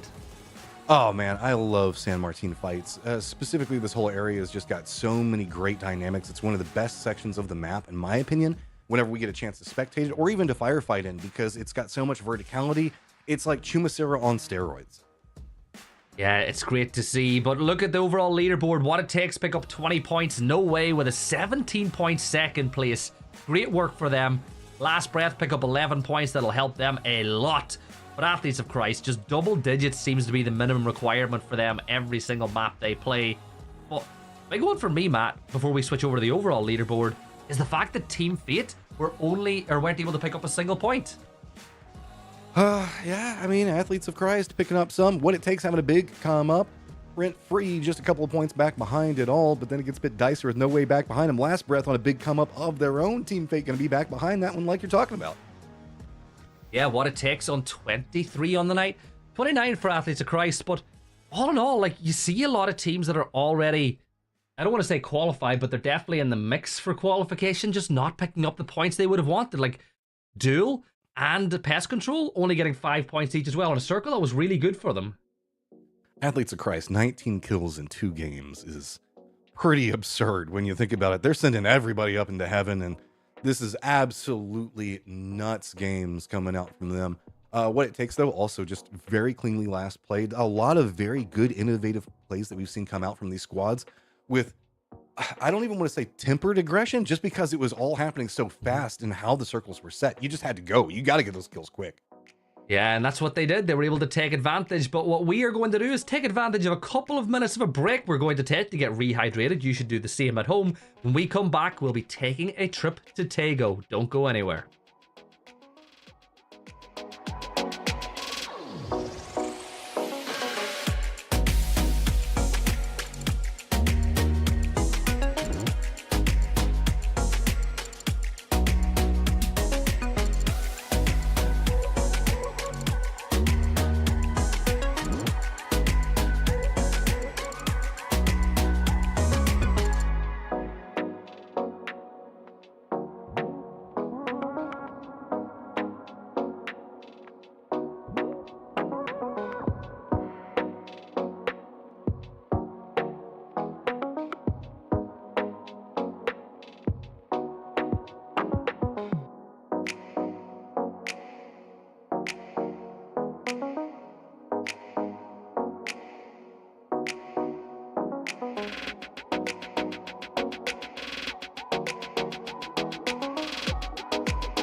Welcome back, everyone, to PAS Cups, and it is week 4. I was so tempted to go like full Irish there, like Jacksepticeye, but I was like, no, I don't think the people watching could handle that one map. But we have had ourselves a pretty good night so far of action. 2 maps down, 3 to go.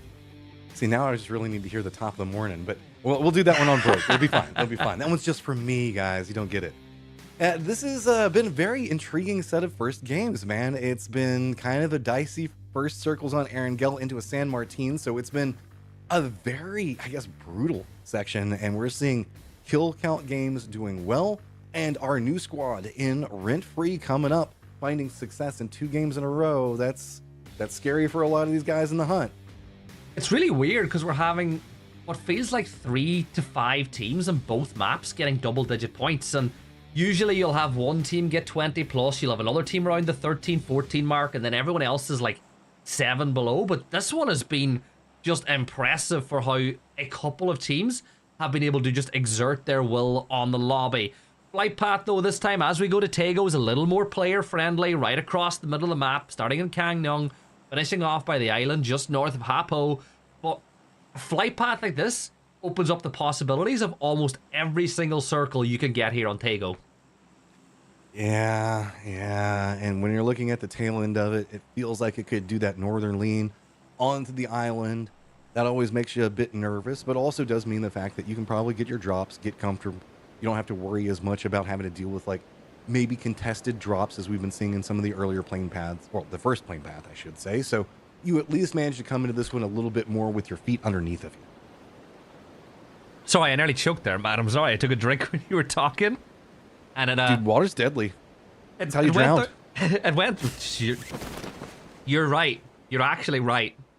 Now that I think about it, but man, the water went down the wrong way. But you know what's not been going down the wrong way? The action we've had tonight.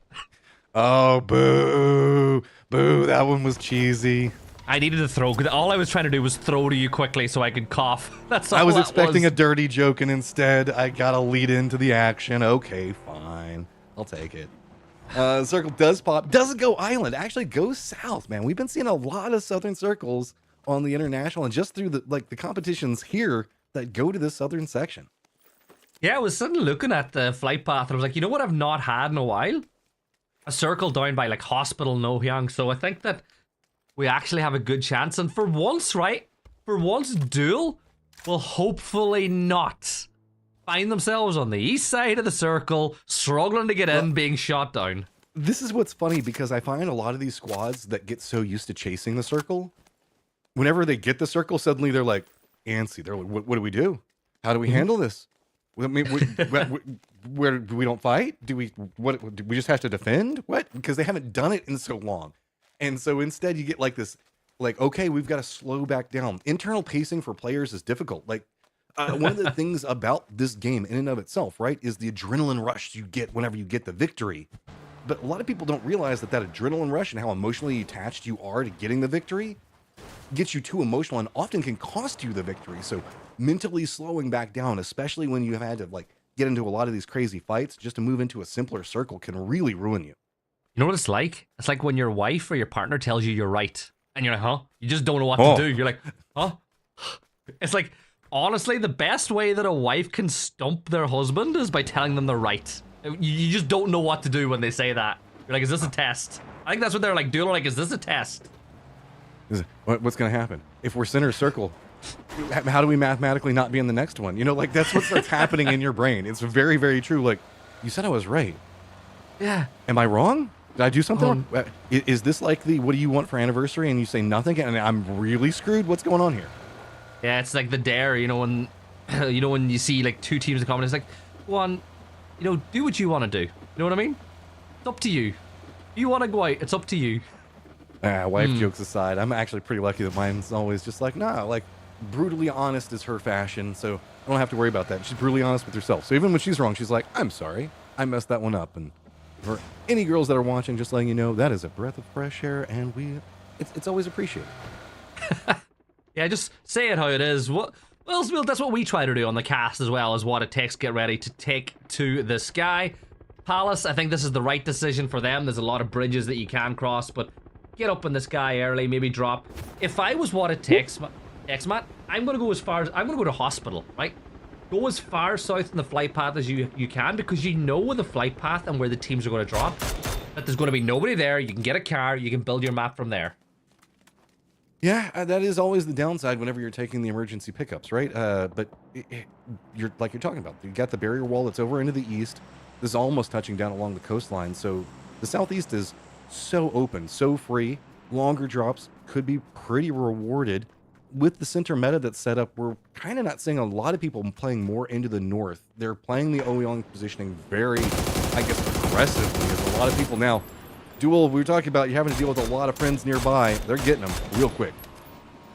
Yeah, Yappa here as well from Yin Yang, trying to maybe catch somebody out on the rotate, as the red zone will land right on top of them. So let's just get that buggy out of the potential line of fire of those mortar strikes and keep it on, keep it the right way up as we move on. And, you know, not like with Tiger Woods' car yesterday.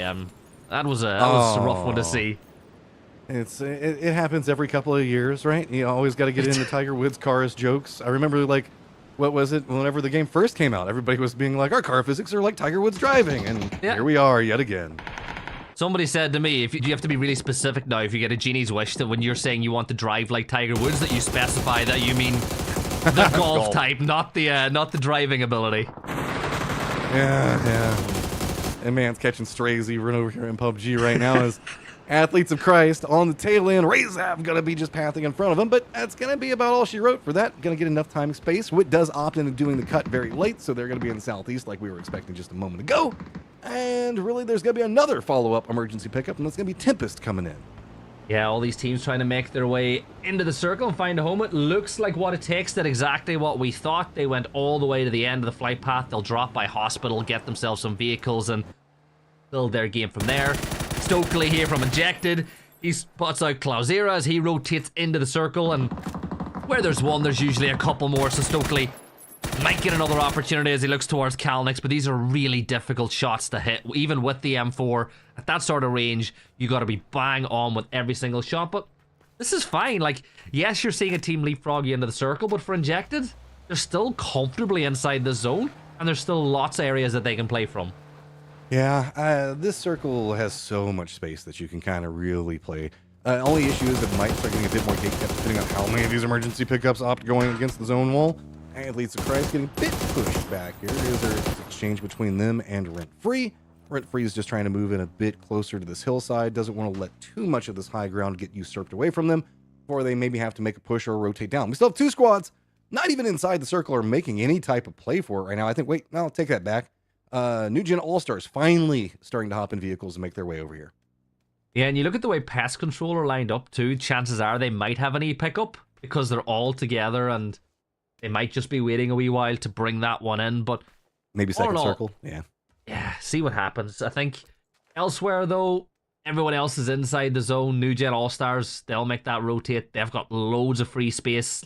If anything, they might be surprised at how free it is to move in from the north with all of those bridges, but for now, I like that a lot of the teams who play edge zones are setting themselves up to do it, right? Like Athletes of Christ, they're near the center of the circle, but with the way the teams are playing, they're on the edge. Like, they're hoping that they can battle their way in and find a couple of fights, because they're one of the few teams that I think don't like being in the middle of the zone. I think they prefer to play the edge and just go from fight to fight to fight. How do you send people to get judged by getting all these kills if you're Athletes of Christ and you're playing somewhere safe? You got to play on the outskirts. You got to be killing everybody around you. It feels like that's the way that they're going to be going for it. Also, just due to how many teams are playing around Ouyang, if this does hard shift, like west or north, that's going to be terrible for all these squads that are so centered. Yeah, actually, that's true. I think that if it does go there, it could be rough for the players, fun for the viewers and casters, right? It's always so funny how casters and players have completely different ideas of what a good zone is. Like, we know what's good for the players, but we want what's good for the viewers at home that makes things entertaining. And I think that what it takes, they're just getting ready for a rotate, maybe if things go north, but what if this goes south, Matt? Like, what if it goes all the way down to hospital? Not opposed. That will cut out a lot of our teams. You could put Duel, like, what, right on the edge of the circle, and that would be back to the home that they're so used to being, chasing after circles yet again. But Rezav over here is going to have plenty of decent space. If it does go south, these guys that are all pushing over here are going to feel very good about it. Yeah. I think that Rezav need to get some points going as well, right? This is a team that we've seen qualify for PAS playoffs in the past, but it's not, like, this is their first night, and they've only got 6 points over 2 maps, and that ain't going to cut the mustard for them as we spot out what it takes to hold them, and that's much better. Fisher finding the opening knock onto Enzito, and he's sprinting back to get his car, right? I think he's sprinting back to get mobile because they need to make a push. If you get that knock, you can't just let them sit and regroup and res. You've got to put pressure on the back of it. Yeah, but at the same time, it feels like this is really slow. This is really late. Yeah, I think that they're wanting to just set pacing, be prepared for the next circle as it's just a couple of seconds away. Are they going to go for this push? No, it's got to be a regroup and prep for the next shift. And we do go kind of south, a little bit off-centered, but still keep the zone wall in play. And look at the position now that AKA find themselves in, right? That ridge line looking over Ohyang gives it... Oh, don't leave it.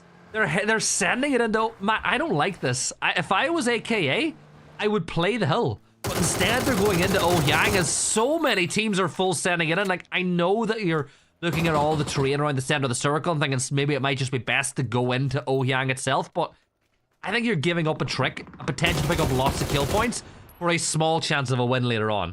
Well, there is also something to be said that, and I don't mean this to be derogatory to any squad, that not all of them like to play high ground, because if you're playing high ground, that means every single time you're going for a peak, 4 teams can see you.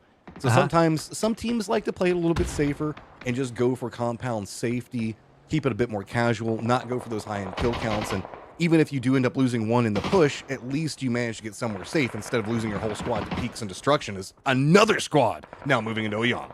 Yeah, it's getting really rough in there now as Fate's Timfey's going to fall back towards Tater as AKA will lose Lip. They're trying to go for the res, but you lost one giving up the hill on the edge, and that hill is now being picked up by Injected. But AKA, you know what? They're inside Ohyang.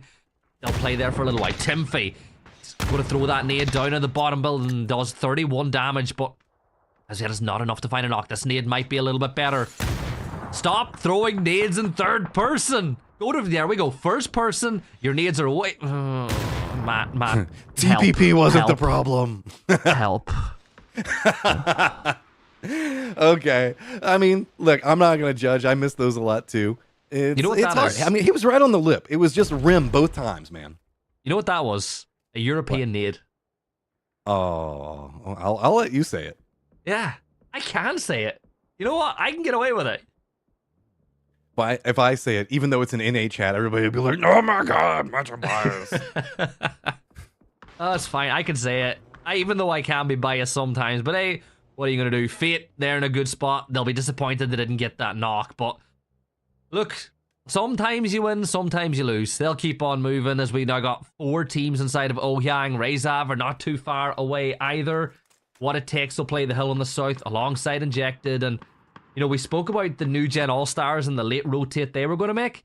They've now only entered the circle and they're pushing in down that eastern side as well. So they'll probably just rock up in the compound a little further north of Tempest, if you remember where they were on that eastern road here on Tago. We might get some fun because there's a world where pest control can stop around Hospital because they're coming into this pretty late as well.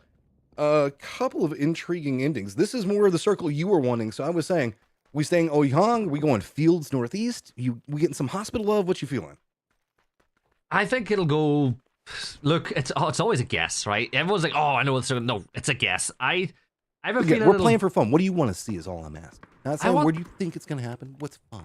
I want the hill just to the south of Ohyang, where we just seen AKA give up a little while ago.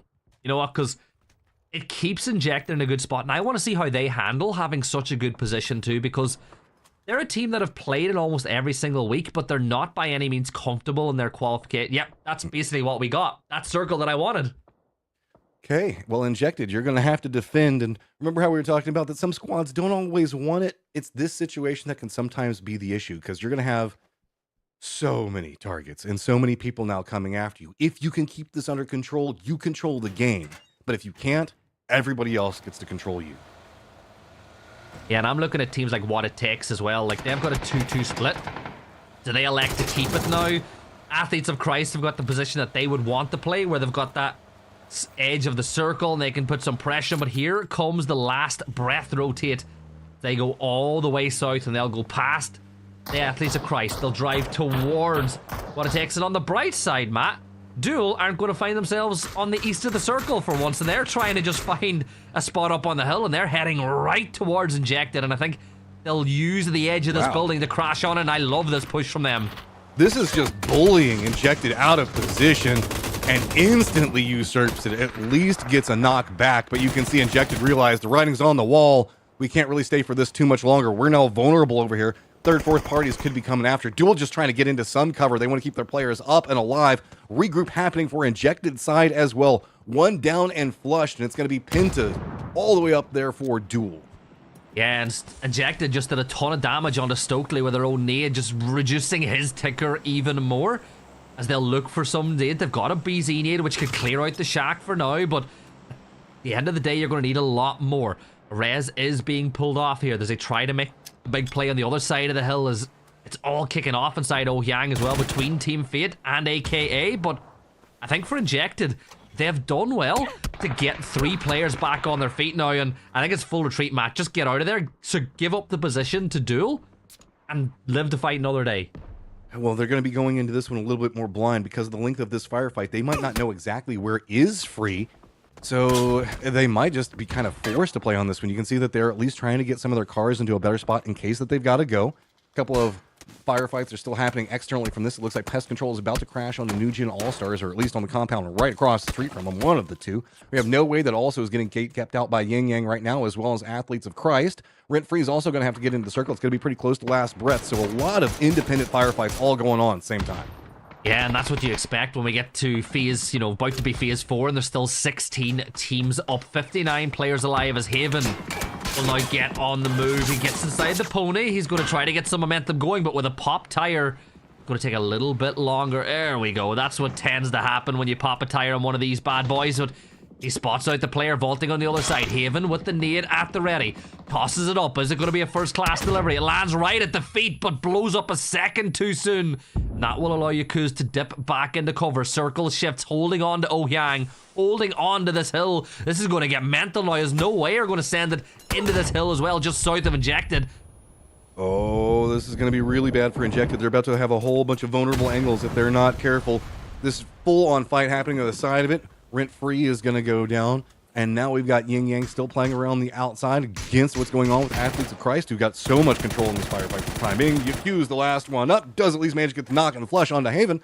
So get something out of it. Last breath about to start there. Rotating just one moment. Pest Control is being held out by New Gen All-Stars. Waiku's doing a great job on stalling out everybody from Athletes of Christ. And if anything, this is really slowing down their approach into the circle. Fana now having to come back over with the car. And finally, the smoke plumes go away. And it's going to be Athletes of Christ getting it. But look at the cost. That was a knock and a full flush.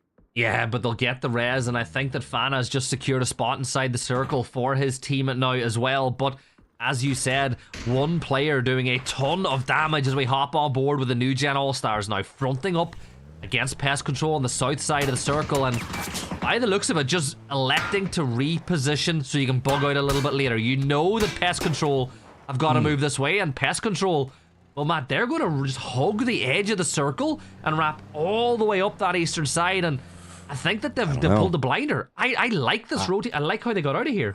I don't know if I like it as much because we have Injected high ground. We've got No Way that's also going to have high ground vision. If they continue to wrap very far into the north, they're going to bump into Tempest as well as X10 that are both trying to wrap in. This is going to be pretty dicey unless they find some way to navigate around the entirety of that. X10, though, in that firefight with Tempest, as we're looking at direct moment. Have to see if Pest Control ops going this direction. Maybe they could just pop out, try to third party onto it, pick up something. Yeah, now Kalnix, he spots out another couple of players they could get some damage onto. Dad Buff's just there. Yeah, you seen him, but the Rock is just going to keep him out of trouble. Iroh gets that knock on the plushie. His Duel are going to do some damage, and that's going to allow Pest Control to get on the move once more. X10 had nades at the ready, but Duel are eliminated as Injected will finally get the job done. Now Hooligan will arrive in the same spot, and oh, what has Beal done? Doesn't matter. They finally take care of Duel, and Injected's like, thanks, bro. That's mine now. I'll take it. Appreciate it. Here comes the reinforcements on the lower side sections of it. Is New Gen All-Stars also coming out? Injected's just got to deal with this, man. This is getting crazy over here. Pest Control brute forcing their way back behind New Gen All-Stars. Tempest now with no options going to be bumping right into New Gen All-Stars. Nowhere else to go. That's going to eliminate them. And this hillside is getting crazier by the second. Yeah, 12 teams left alive now, 41 players, and Shinboy knows exactly where X10 are. He's got a Panzer, and he's got 2 nades, and the Panzer might just be, what, he's just aiming at the vehicle or aiming at the rock. Pick one, shoots it at Calnix, but Calnix gets the knock on EGA, and Shinboy will drop to 1 HP in a dream. Pest Control being torn asunder on the other side as well, as you can see that just members of New Gen All-Stars are doing damage, but Shinboy is just going to go full retreat now. And that might allow Pest Control to get some reses off on the edge of the circle as X10 turn their attention a little further north towards Dream 1, who are now rotating in as well through those open fields. No options. Everybody's going hillside. X10 wanted to look more onto the higher side of this hill. Maybe try to contest up against where we were seeing the injected fight happening earlier. But New Gen All-Stars finally eliminated. X10 realizing now they're kind of sandwiched. Everybody playing along this hillside could have even another team or two come after it. So they've just got to drop down full defense now. That's opened up Injected Dude more peaks on the higher side of this one as X10 has to play along these trees. Just the only bits of cover that are really going to be defended from anything that Dream 1's taken. Yeah, Santi has a nade in his back pocket as well that he can throw this way, and he's going to do exactly that, so keep an eye on the kill feed if that nade is going to hit pay dirt, but it doesn't look like it was a successful one on the edge. Dream 1 back up to 4 players standing as Crizzen will slowly but surely just creep his way up that hill line as X10 pull off that res as well, and Pest Control are going to backfill X10 on the other side, who are between 2 rocks, and it's giving them a little valley of cover. Santi gets a knock on Hot and Spicy, but here come Dream 1. Dream 1 don't have any options. They have to push this side. Razav's harassing them at range. Nades popping off, finding a lot, and everything that's going on over here. X10, though, doing a great job in their defense, just continuing to try to drop them down in the pocket and rotate, but it's all high ground control coming up. Pest Control trying to see if they can get something out of this. It is X10 eliminated, and now Dream 1 has to continue their path in right into another set of firefights with Pest Control trying to take the high ground.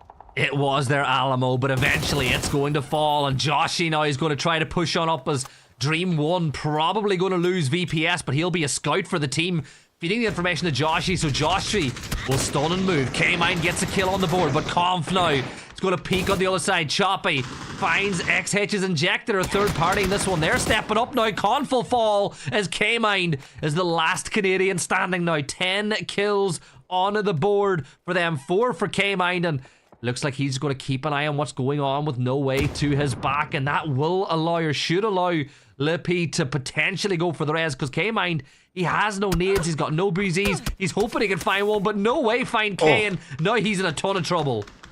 Yeah, I mean, No Way just has a little bit more high ground. We're just playing King of the Mountain right now, and at the top of it is going to be No Way. Pest Control just in this attempt to limp away as Dream 1 also just trying to stay away. Injected just through the amount of firefighting they've been into, feel a bit too vulnerable to get involved, try to third party any of this. They also have Athletes of Christ other side of this hill. Tater is still alive for Fate. He's going to have to creep his way into the zone, or maybe just feed it over to the blue zone. As Razav going to be holding out. Circle does pop. Injected stays in it, and that's about it. I mean, K-Mine's in, and some in No Way, but everybody else going to have to move.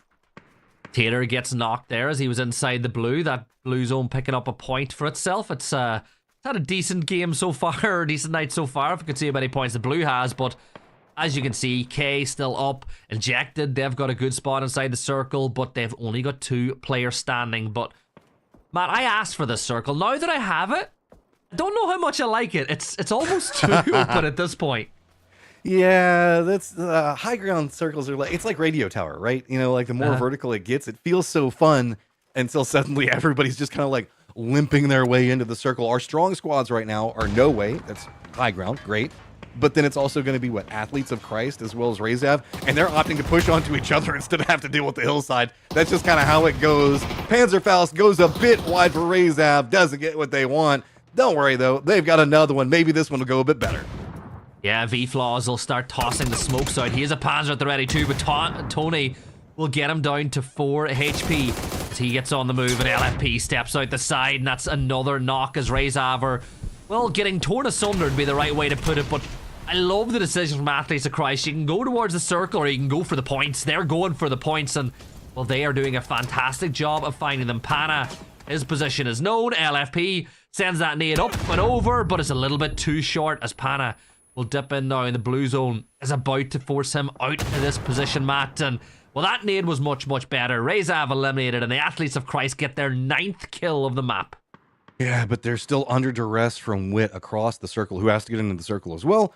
So 2 squads pretty strong. It looks like Athletes of Christ were hoping that this would buy them the space to be able to hop into vehicles to maybe rotate in or give them at least a foot push into like a lower hillside dip that's just to the south of where they're going to be playing. Wit, though, just going to play it more bold. They're just going to run into the circle itself, get right up into the face of Injected and a little bit of this hillside cliff that drops down over into the, I guess, the center and the west of what we're watching. K-Mine, though, stays being K-Mine, gets the knock onto one, gets the flush. He has an idea where the last one is, but Pest Control not out, 11 kills and continuing to work on it, but the backstab's there.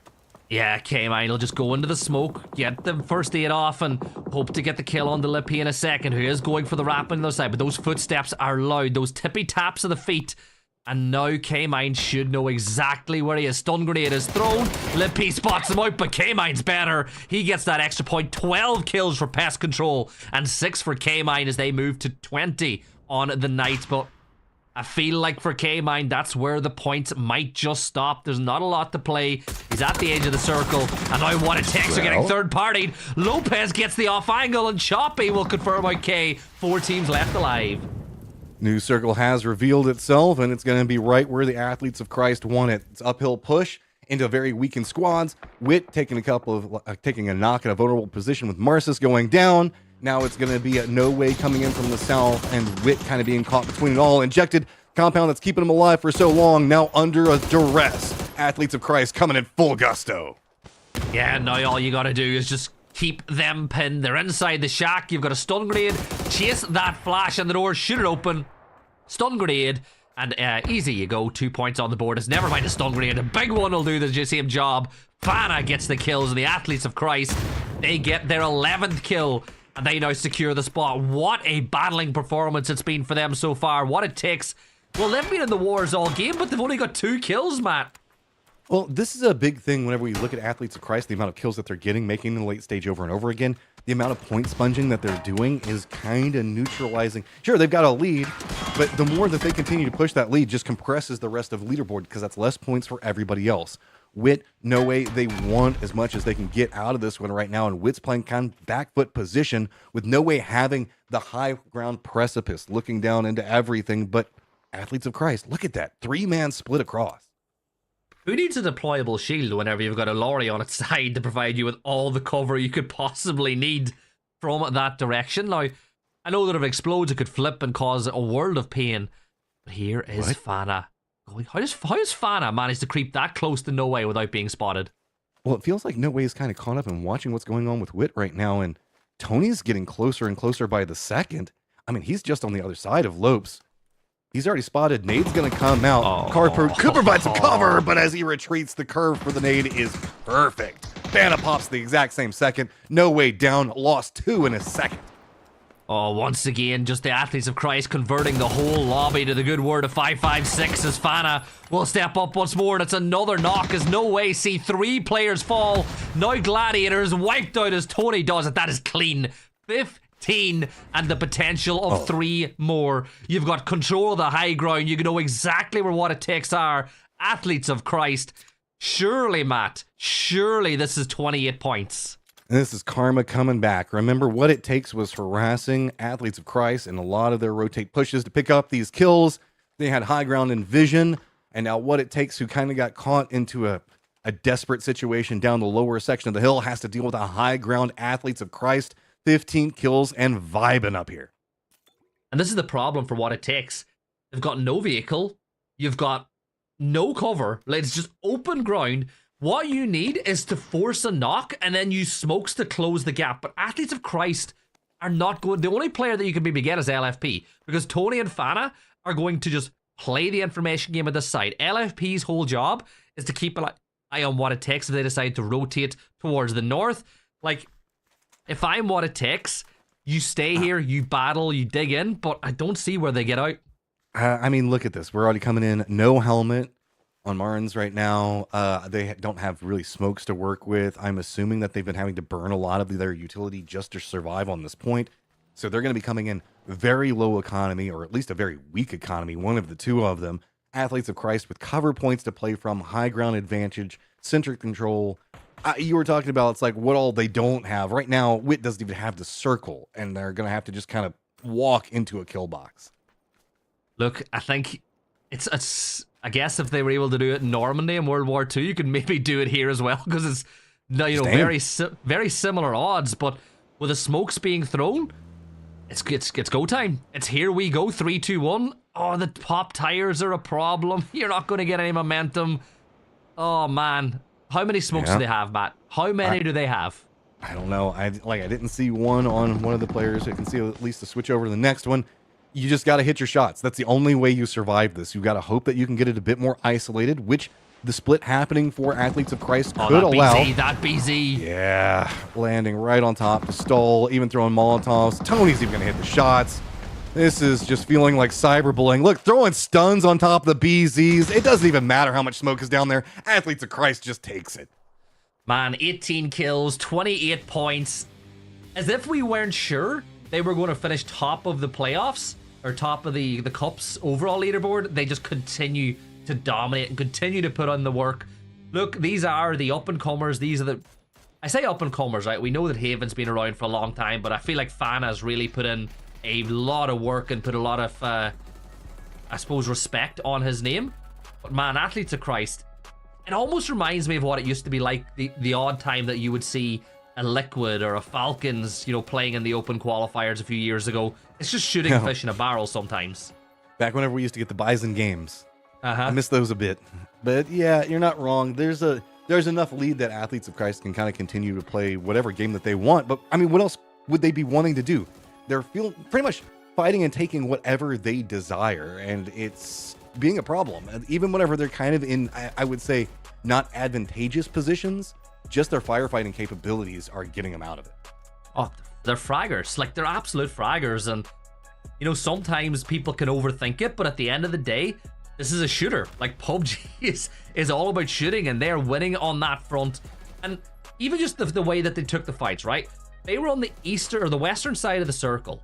They thought, how can we maximize points? Well, we've got what it takes to our south and a dodgy spot. Instead, why don't we push up on the Team Rezav, win that fight, and then creep up the hill towards No Way? And they successfully pulled off both. 28 more points, but look at Pest Control. A 15-point game for them, and 4 teams again getting double digits.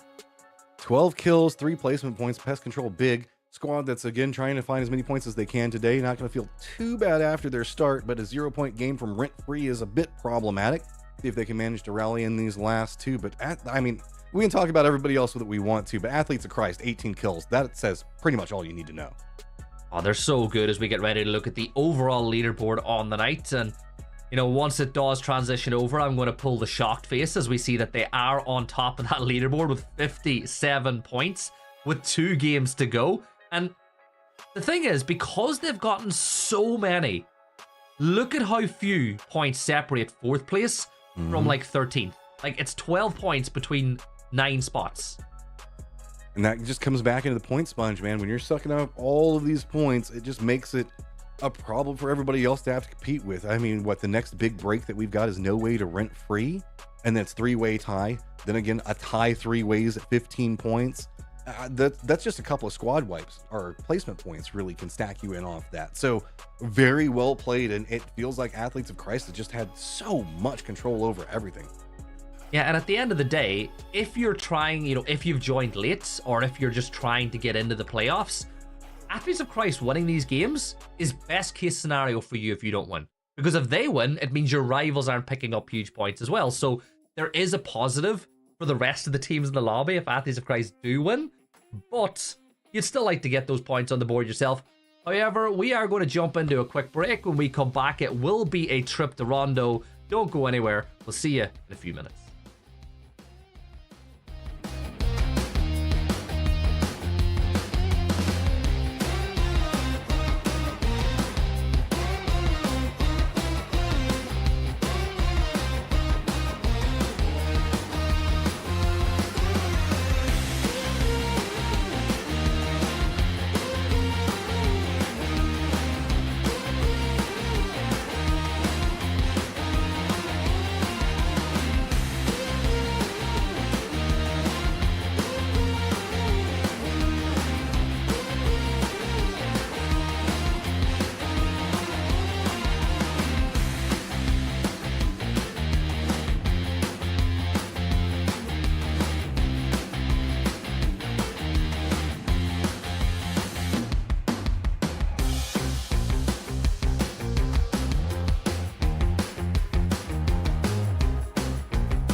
Top of the morning to you. There you go. That one was for you since you wanted it a little bit earlier on. But Matt, we are 3 maps down, 2 to go. And let's just say if it was a one-off tournament of 5 maps, we all know who'd be winning on the night. Yeah. I mean, almost a double point lead right now. That's a statement in and of itself, especially given the fact that it's only 3 games. Whenever we look at that, what was it, 57 points or something like that? What is the points per game average? It's almost, 19 per game? Yeah. It's nuts. It's nuts. I'm not going to do the actual maths because it only leads to trouble, especially when I work in finance during the day. So I'm not going to go and do the maths in my head. But Matt, it's been dominant from them. And again, a lot of people talk about making your teams get lucky. They're a team that make their own luck, right? They have a distinct play style. You can see them go out of their way to play that way. Like if they get center of the circle, they'll move out of it to put themselves in a position to think where they can get fights. Like, this is a team that I think will do very well in the playoffs. But again, how are they going to front up against the likes of Falcons and against Liquid and against Furio when they all come back? Yeah, because what you're wanting out of this is you're wanting practice, right? And this is no disrespect to anybody that's involved, but whenever you're very dominant in a lobby, you're not necessarily getting some of the qualitative practice that you want. Sometimes you want, if you're playing rounds to try to improve, you need somebody that's going to punish you, for lack of a better term, right? Is going to like unite against you, going to make your life as miserable as possible so that way you can learn from it. If everything's always going in your favor, you're not necessarily always going to be improving, or you're just playing against yourself. If you haven't seen it, Batu has a lot of really great interviews about that, and that's kind of what we're looking at with Athletes of Christ. They're having to analyze their own micro mistakes right now, rather than having them blatantly shown to them. So it can be a bit of a double-edged sword if you're not careful. Yeah, and if you're going to listen to anybody for advice, I think Batu would be up there, as I would do what he says, because in my opinion, right, he's probably the best AGL in the world. I think he's seen everything, he's done everything, and again, twisted minds are never far away. So if Batu says to do something or he's giving you advice, definitely listen. And as we go to Rondo, Matt, you and I had that crazy circle that finishes north of Jadena City last time around. We're going to get nothing near it this time as we go over towards Phong Tun. But I think that, again, you look at the likes of the Athletes of Christ, they can play their game now. They're going to be pushing in from the edge. It's exactly what they want. But for some other teams like Free Rent, they got to take advantage now of being in the circle early and getting a good spot because they're slipping away, slipping further back every map that goes along. Yeah, and this is an awkward circle. I talk about it every single time we see it. It's going to be the Fishhook River down there around Renjiang. It's going to make things a bit dicier for how the circle behaviors are going to go. There's also a lot of lakes. That's one of the reasons we tend to see this one pull a bit more north as far as the lay for it at the end of the day goes. But if you can get into positions early, there's some very strong sections of the northern fields that you can play that are ridiculously dominant. And if you can get there early and the circle favors that northern shift, you just feel like you can stop everyone that comes after you. Yeah, exactly. And for all the Europeans that are watching, man, I'm going to say happy clocks change. I was looking at my phone in the last map to check the time, and it was 1 a.m. and now it's 3:30. So we've just now increased the gap back to 5 hours. So yeah, we're further away now, Matt. You're talking to the guy that's like casting at 3 o'clock in the morning and also 5 p.m. I don't even know what time it is anymore. What is the time zone? I just know PUBG. That's my life right now. Sleep? Nah, I haven't done it. More PUBG. That's the existence that I'm in right now. So everybody else that's about to have to hit daylight savings times, I do feel bad for you though. It's never fun. But what you're saying is you're living the dream, right? Go to sleep, wake up, PUBG. Go to sleep, wake up, PUBG. Go to sleep, wake up, PUBG. You're missing that there's not a go to sleep between them right now, though. There's going to be get done with this 5 hours and then another PUBG. So it was what? PUBG, stay awake, PUBG, 5 hours of sleep, more PUBG. So within 36 hours, I'm going to be casting 15 games. Hey, but look, you're blessed to work with such talented people like myself that makes the time go by easily. You do. You bring in all of the pop culture jokes that we can play around with. Well, my brain is slow and tired, and I appreciate it. Yeah. Look, if Toffees isn't here to do it, somebody has to, right? And dude, Toffees makes like dad jokes from like memes that have already expired by the point. He was doing 6-7 at PGC, man. You're at least current events jokes. I respect it. Look, it's probably just comes down to how different our feeds are on social media, right? You know, that's what it comes down to at the end. But look, you know, you've got kids. They keep you up to date. You probably hear the jokes before some people are watching at home do. Yeah, I mean, it's an experience. That's one of the things that's always funny about casting, and that's the only thing that we'll talk about regarding this casting is I kind of fall in the same category that you do, whereas I like to stay on top of everything that's happening. Anything that's news is a potential joke, any show, movie that's just come out. So that way you got to stay on top of your game. So it's just constant culture being, I guess, shoved into my brain whether I want it or not, because the memes, they can't die. They have to be there. Or the worst one is whenever you call a play and then like 10 minutes later you think of a pun that you could have used at the time. You're like, oh, damn. But I'll put it in the bank for later on. But it's about time to maybe get involved in the first fight of the map here on Rondo as Yin Yang's Yappa will move on in, moving towards it. And I love that. Dad Buff, he tosses out the smoke grenade to provide him with some cover to get out of there. And it's just clever play. Now, there might still be a chance to get a knock on the retreat, but it just goes to show. Utility usage is so important, and that was a really clever smoke to allow for the retreats. We're seeing a still pretty heavy commitment into the center right now, as the fields do have that spattering of teams that are playing around it. That's where Yin Yang's trying to avoid. They want to get closer to this Tempest compound position just because it's a bit safer to play than where they're presently at. There is also the hill that's a bit more to the north of it, but Rent Free's getting closer to that by the second. Tempest starting to get some counter angles into the vision that Yin Yang is starting to come into. They have to be careful. The longer that we see this go on, Tempest might have some extra friends coming in back behind him. Razaf, Dual though has friends, and it's going to be Pest Control getting popped out of the car. First shot, headshot too, by the way, but Kane is going to get knocked by Joshy on the other side, and you can bet Joshy's going to attempt to get that flush as quick as he can. Actually, no, heavy pressure elsewhere. Goes for the move and goes for that flush, and Duel will lose one. Penta's been knocked by K-Mind as well, and you know what? There's just phrases that make me happy. And you know, seeing K-Mind and Penta both in the kill feed together, it's just nostalgia. Proper nostalgia. Warm NPL days, and I know watching out there, shout out to Penta Dad, always such a big supporter of his son and the plays that he's trying to bring out. And of course, K-Mind, just dude, K-Mind, he still got it, and he still proves it over and over again. Yeah, like I said, he was speaking to him at PNC, and he said that, you know, even being there as a coach, he was like, man, I miss this. I want to get back into competing at the highest level. And these players are all competitors, right? You get if you get one taste of a LAN, nothing is ever going to scratch that itch the same way ever again. So, you know what? It'd be nice to see K-Mind continue to get back to the good old days. Wooly, though, he's on the move. He's coming under heavy fire. His Dacia is about to blow, but I think he's just about going to get into this compound. And yeah, he manages to get to the development compound. And I think for Duel, where they are in the circle, well, Matt, they're not really. They're outside it. They got to keep on moving, so this is just a pit stop for now.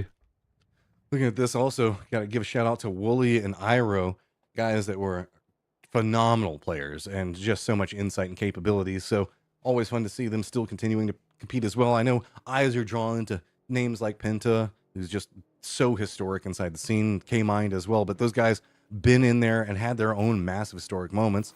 Other side of this, of course, New Gen All-Stars, another set of new faces getting combined in with people that have been known for the scene for so long. And everybody's starting to get closer and closer to that center, and it means it's going to get a bit more spicy as we go. Not hot and spicy, though, because he's already dead. Yeah, poor guy got dumped. He got absolutely bent. As I said, the first shot was a headshot, and it just went all downhill for there. X10 there on the edge of that Fishhook River, as you spoke about a little while earlier, because, again, you don't want to be on the other side of that, because chances are the circle will continue being drawn a little closer towards Phong Tun. You've got What It Takes rotating in from the north, way off over on the very edge of the circle. You've still got, I think, the Athletes of Christ, and they might be about to pick up a few kills, because I think I see Last Breath moving their way. Yeah, this is right along the blue zone, so two very late rotates could lead to a unplanned firefight. I mean, No Way's already rotating away, so no chance for third party, but this is, what, a good kilometer and a half out of the circle? Yeah. It's phase one, though, right? It's like, phase one's a nuisance. You know, it's an annoyance. It's not really anything that's a big problem. And FE, I feel like they posted up in the spot to try get a kills on some of the teams rotating. Haven didn't really get the angle that he would have wanted there, and he's not going to fire off any shots being the solo. So I like what FE did. Oh no, are they chasing him down? Yeah, they're coming after Haven knowing that he's soloing. Well, Haven, you got to get on the move now. The only benefit is you've got a little bit more space I guess, than the Peekabos. Oh no, Tiger Woods. Tiger Woods, no! Oh, catching the airtime, crossing the worst part of the rice paddies, gonna knock him out. So, small misstep coming out from Athletes of Christ, but I mean, they got points to burn. They're not too bad off on it. 57 points. And we're hoping to maybe get something out of that, but if anything, it just stalls down. But also, Last Breath. This has now been pretty consistent performance against some of the top squads that they're bumping into, and not afraid to get down and dirty. Try to take something away from them. By the way, you see that knock from Fana and the angle that he had onto it, and he is going straight for revenge, right? Pick up your teammate's blue chip, get the kill confirmed, and then get on your merry way. Circle shift is about to happen, and I said it was going to be gravitated towards Phong Tun. I didn't expect it to be on Phong Tun, and wouldn't you know, Free Rent are going to find themselves in the center of the circle again. But let's really hope that that they can actually get some points out of this one. This is a very weird circle because the northwest of it is very flat, very open. Nobody's going to want to play it. We also are losing a lot to the fact that Zone Wall to the west is going to cut that out, so circles inherently smaller. Two different factors. Lots of teams don't want to play the fields that are going to be over to the east. That means that it's going to be dust-ups, firefighting. You got to get the points that you can because you don't know if you're going to be safe inside this next circle, and it's leading to a collapse onto Phong Tun already. Several squads making the quick pushes into it. New Gen All-Star is just trying to see right along the edge of the zone what all they can pick up. Flipped over vehicle, can they find the knock? The opposing side for it just isn't there the way that they want. Yakuz is looking like a tasty little morsel here for the side of New Gen All-Stars. The vehicle's flipped over, he's all by himself, he's got a pink smoke grenade. But you feel like this point should be inevitable. Free Rent have picked up a couple of points, by the way, inside the circle. Yakuz will go for the spray with a 4x with the M4, but you're not going to win that one against EGA. And well, that is a point. Oh, let's jump back in though. Tempest, they've lost one, another's knocked. And Abdu's trying to get some revenge with the 3 gear. Rent free the other side of this one. They've already got an idea on where the positions come through. Abdu already getting into a counterpoint, waiting to see if a push comes out, just trying to make sure that he resets a bit more. Actually gonna play this aggressive run out, completely unexpected, well played, just playing the opposite side of what was expected out of it. Doesn't get much more, but That was a very bold play and confidence coming out from Tempest. Yeah, and Chloe's just going to get out of there. Chloe with a fan club as well. I've seen them in chat all night. Just giving some support and love that way, but Rent Free will pick up their 3rd point of the map. Chloe will toss the nade off into the side, but here come Dream 1 as well. It's getting very hot and bothered, and Chloe will find Jam, who gets himself in a little bit of a trouble in that section circle. He is now wiped. 3 players up for Rent Free, and no real chance to get him back with the blue chip either, but I feel like for Chloe, it ain't looking good because, as I said, Dream 1, well, they're looking to find at least 1 more point in this one. Yeah, and this is going to be really hard. He's playing inside of smokes, so he can maybe get a nice backstab on this one, but I don't know if he's tracking it as well. This is mainly the only hope. If he tries to extricate, it's good, but plays the opposite smoke. Completely unexpected. Bizzler, though, he has an idea on what's going on with some of this movement. Dream 1 just wants to get the Dream trying to get into the circle. Meanwhile, over to the west, it is crazy over here. We've got, what is this? No Way caught up with Injected on top of AK with X10 with some supervision on it. While we have this firefight that's going on, Razav can't get too involved just due to the fact that the way the streets are set up. Yeah, Bizzler's got to be careful here too. Richie B's ammo count doesn't looking the best in the world as he drops down to 18, but will find another knock with a barrel, leaving Dream 1 down on his wheels. 1 team, 1 Dream, 1 player right now for them, with 1 left up, and Chloe getting some assistance now from the team who did real damage to his side a little while ago. He's going to peek around the side. Should hear the footsteps, or Rez will be pulled off onto Crizzen, and the Bizzler will use that knock to find a res of his own. But look at Razav sneaking up onto this angle as well, as all these teams in Phong Tun are looking to maximize their point gaining potential. Patience pays off. Perfect peaks. Gets another knock. That's going to be enough. Rent Free is going to be doing a great job in tracking what's happening on this kill feed, so knows that there's a vulnerability. Phong Tun's going to stay pretty close to the center of the circle. Hillside to the east, going to be where a couple people might try to find home. To the west, teams are trying to separate away, but Kylie's still up on top of it all. Finally goes down, but he has actually been the ruin of so many squads.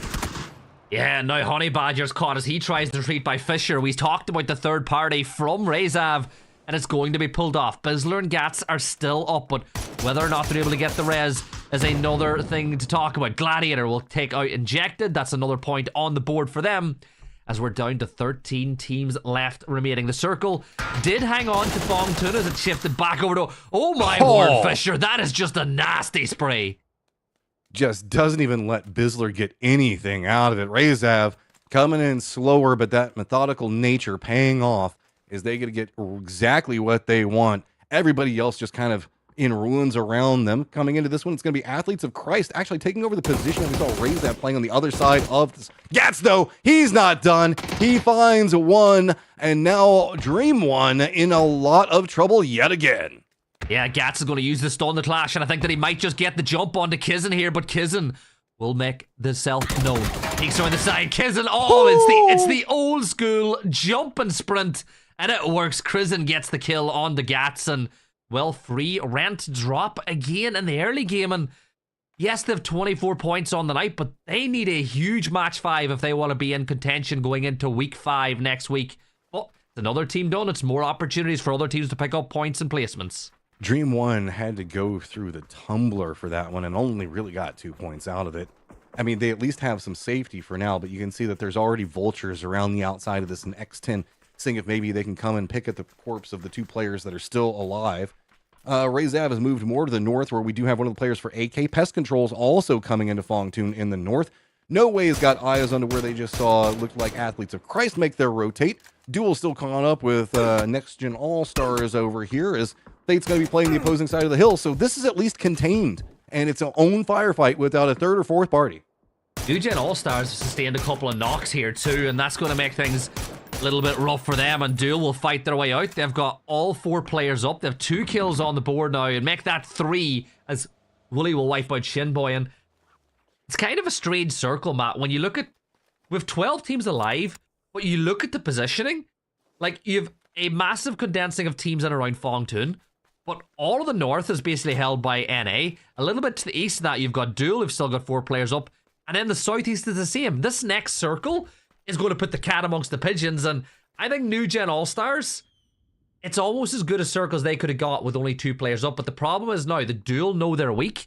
And if you're duel, that's probably a position that you want to take away most.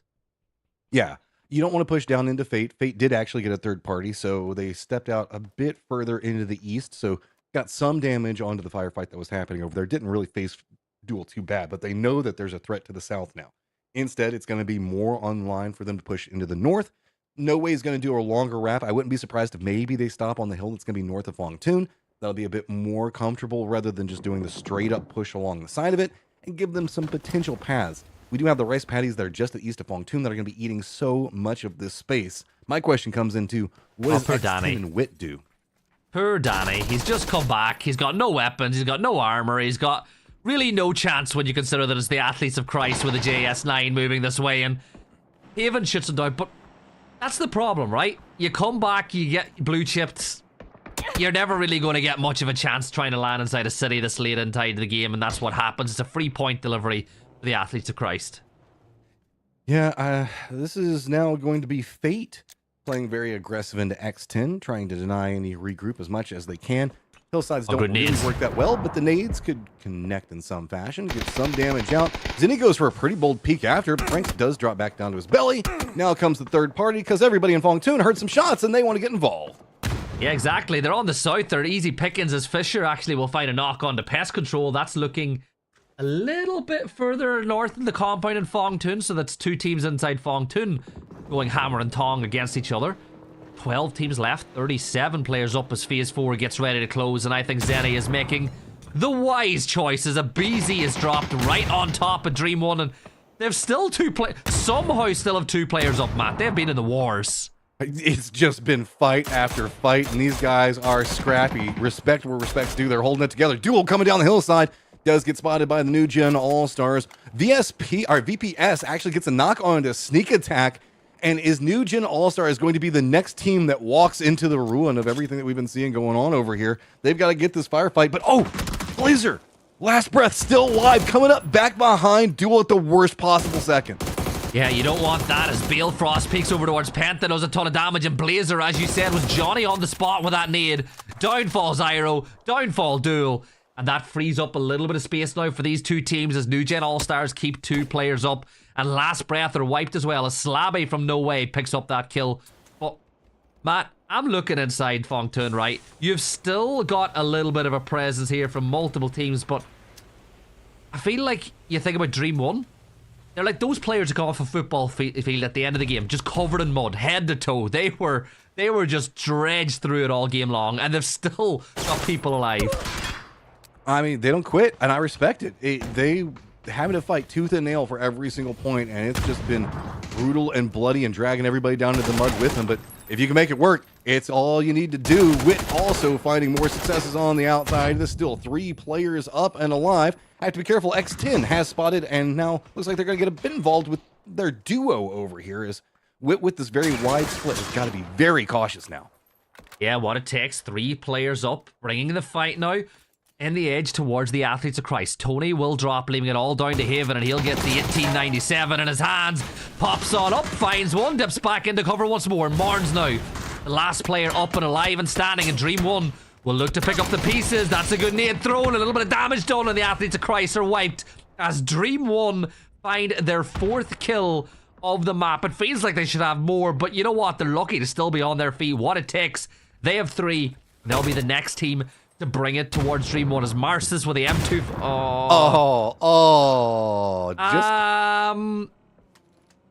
Is that a VOD review? Is that what that nade might be? I don't know. Maybe it was just we're cooked. We need a break. We're done. We've got enough points. Let's just take it for a second. I don't know. There could be any number of reasons on there. X10 though going to use the opportunity to kind of pass their way over. And they're going to get down to the rice paddies. Wit, though, now going to have much easier path into the circle. Going to love that. New Gen All-Stars is continuing to draw the ire of Fate and No Way in the north. Yeah, and as we always say, Fate waits for no man, but they're not looking to wait now. They're hoping to pick up New Gen All-Stars on the north side of the circle. That M24, that sniper, can do a ton of damage if you hit your headshots. And right on cue, EGA will hit the headshot. Down goes Mayo. And now there's another attempt at a fire. This time the shot not quite as accurate as the previous two, but I'll tell you what, Gladiator, he didn't miss his. Down goes EGA, and that ain't pretty good for the new Gen All-Stars. Gladiator's been just on a bit of a tear in and of himself in these last couple of games, man, finding some pretty big successes for his squad when they need to. This high ground is quite strong onto what we're looking at into the north.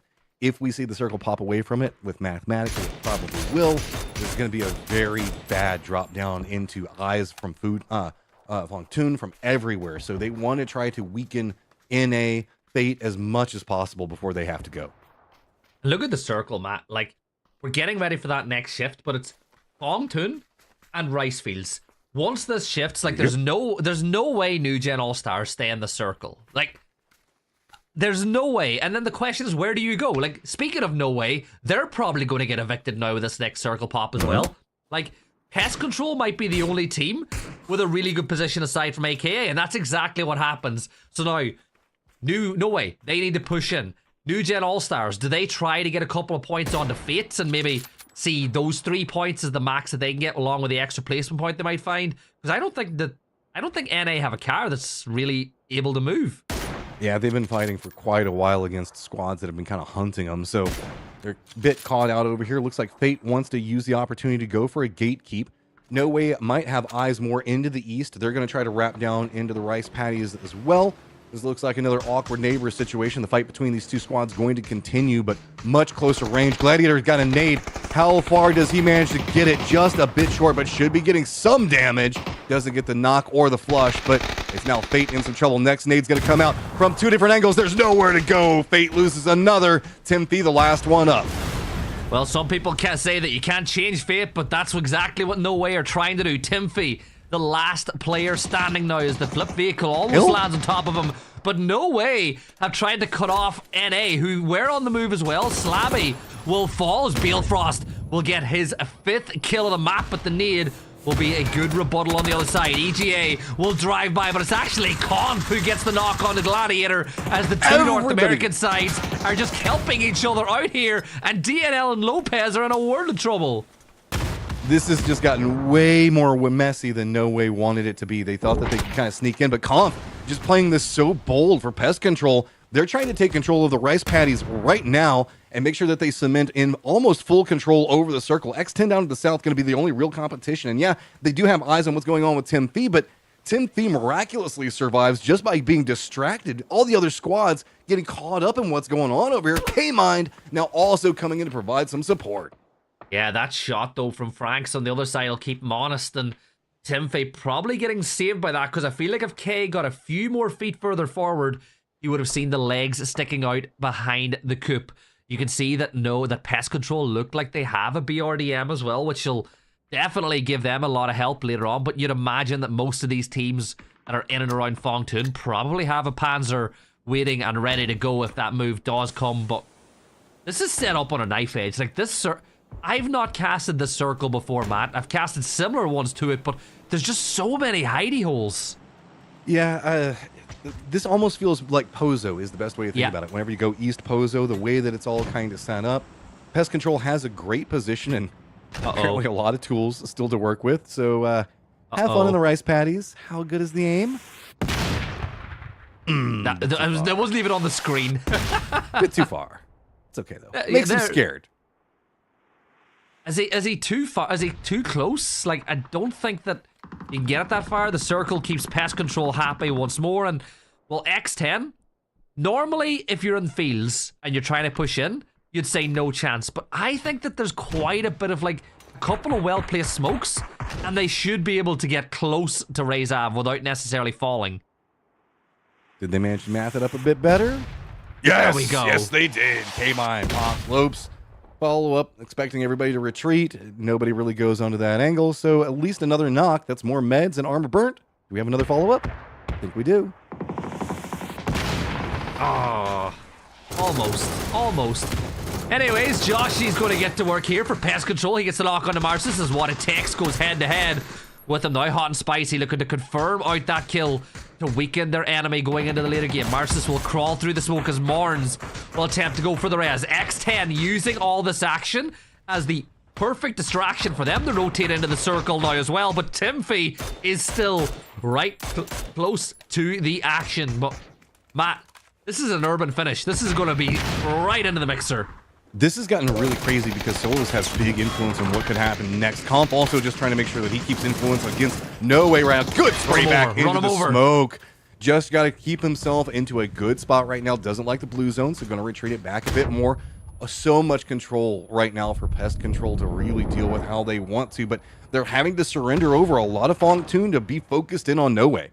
Yeah, now he's going to try to drive around the corner, and there's no Panzer here, so the BRDM's going to take some damage. He's got... Oh, he missed the two. Pick a target, Conf. You got a little too greedy. He hops out, gets the knock, and now DNL is the last player standing, and DNL, I don't like the position you find yourself in now, my friend. You've got to keep your eye on the door, wait for Conf to jump on out, maybe even go for a heist, but Conf, you are dancing with death here. DNL dodges it once more, the BRDM on the move, but like, how do you win? How do you win?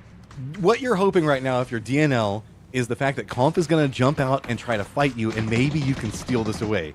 Conf just can't take the bait. He just has to keep being a distraction over here until the friends show up, and that's exactly what happens there. Hot and Spicy manages to pick it up. Now Pest Control can focus back into Fong Toon itself, but Wit has a problem close, and AK, well, X10 is just going to send it right up into the face of Pest Control. Oh, okay, bye. Bye, have a wonderful time. Maybe getting out of the BRDM was a mistake for X10 there, Matt, as they're wiped. They just came into the wrong neighborhood. 9 kills for Pest Control, and they are just absolutely vibing. AKA now eliminated. Wit does spot him, so no more solos to really deal with. It's just a 3v3v2. Wit in control over the west, Pest in control over the east, and down to the south, it's going to be Razav. Yeah, and the circle is just going to be a mess, right? It's whatever team gets the best compound with some utility left is probably going to be the one that wins this battle. What it takes, they're just going to sit and wait and try to keep an angle on Pest Control moving from one side. Razav are going to do the same. One of these three teams is going to get blessed by having somewhat close to the center circle in phase 9.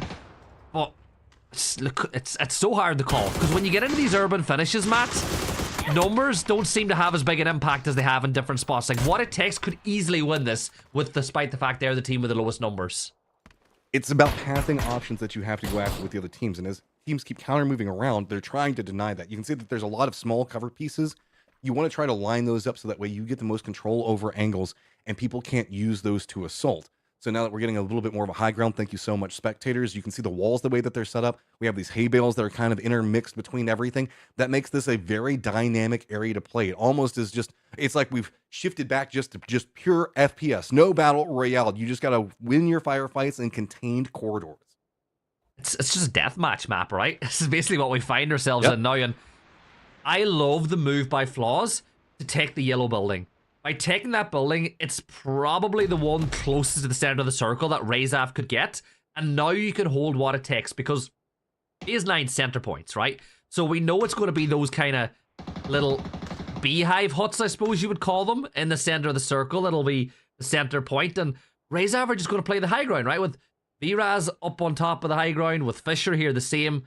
This is really hard for teams not called Razav now to get the victory, I think.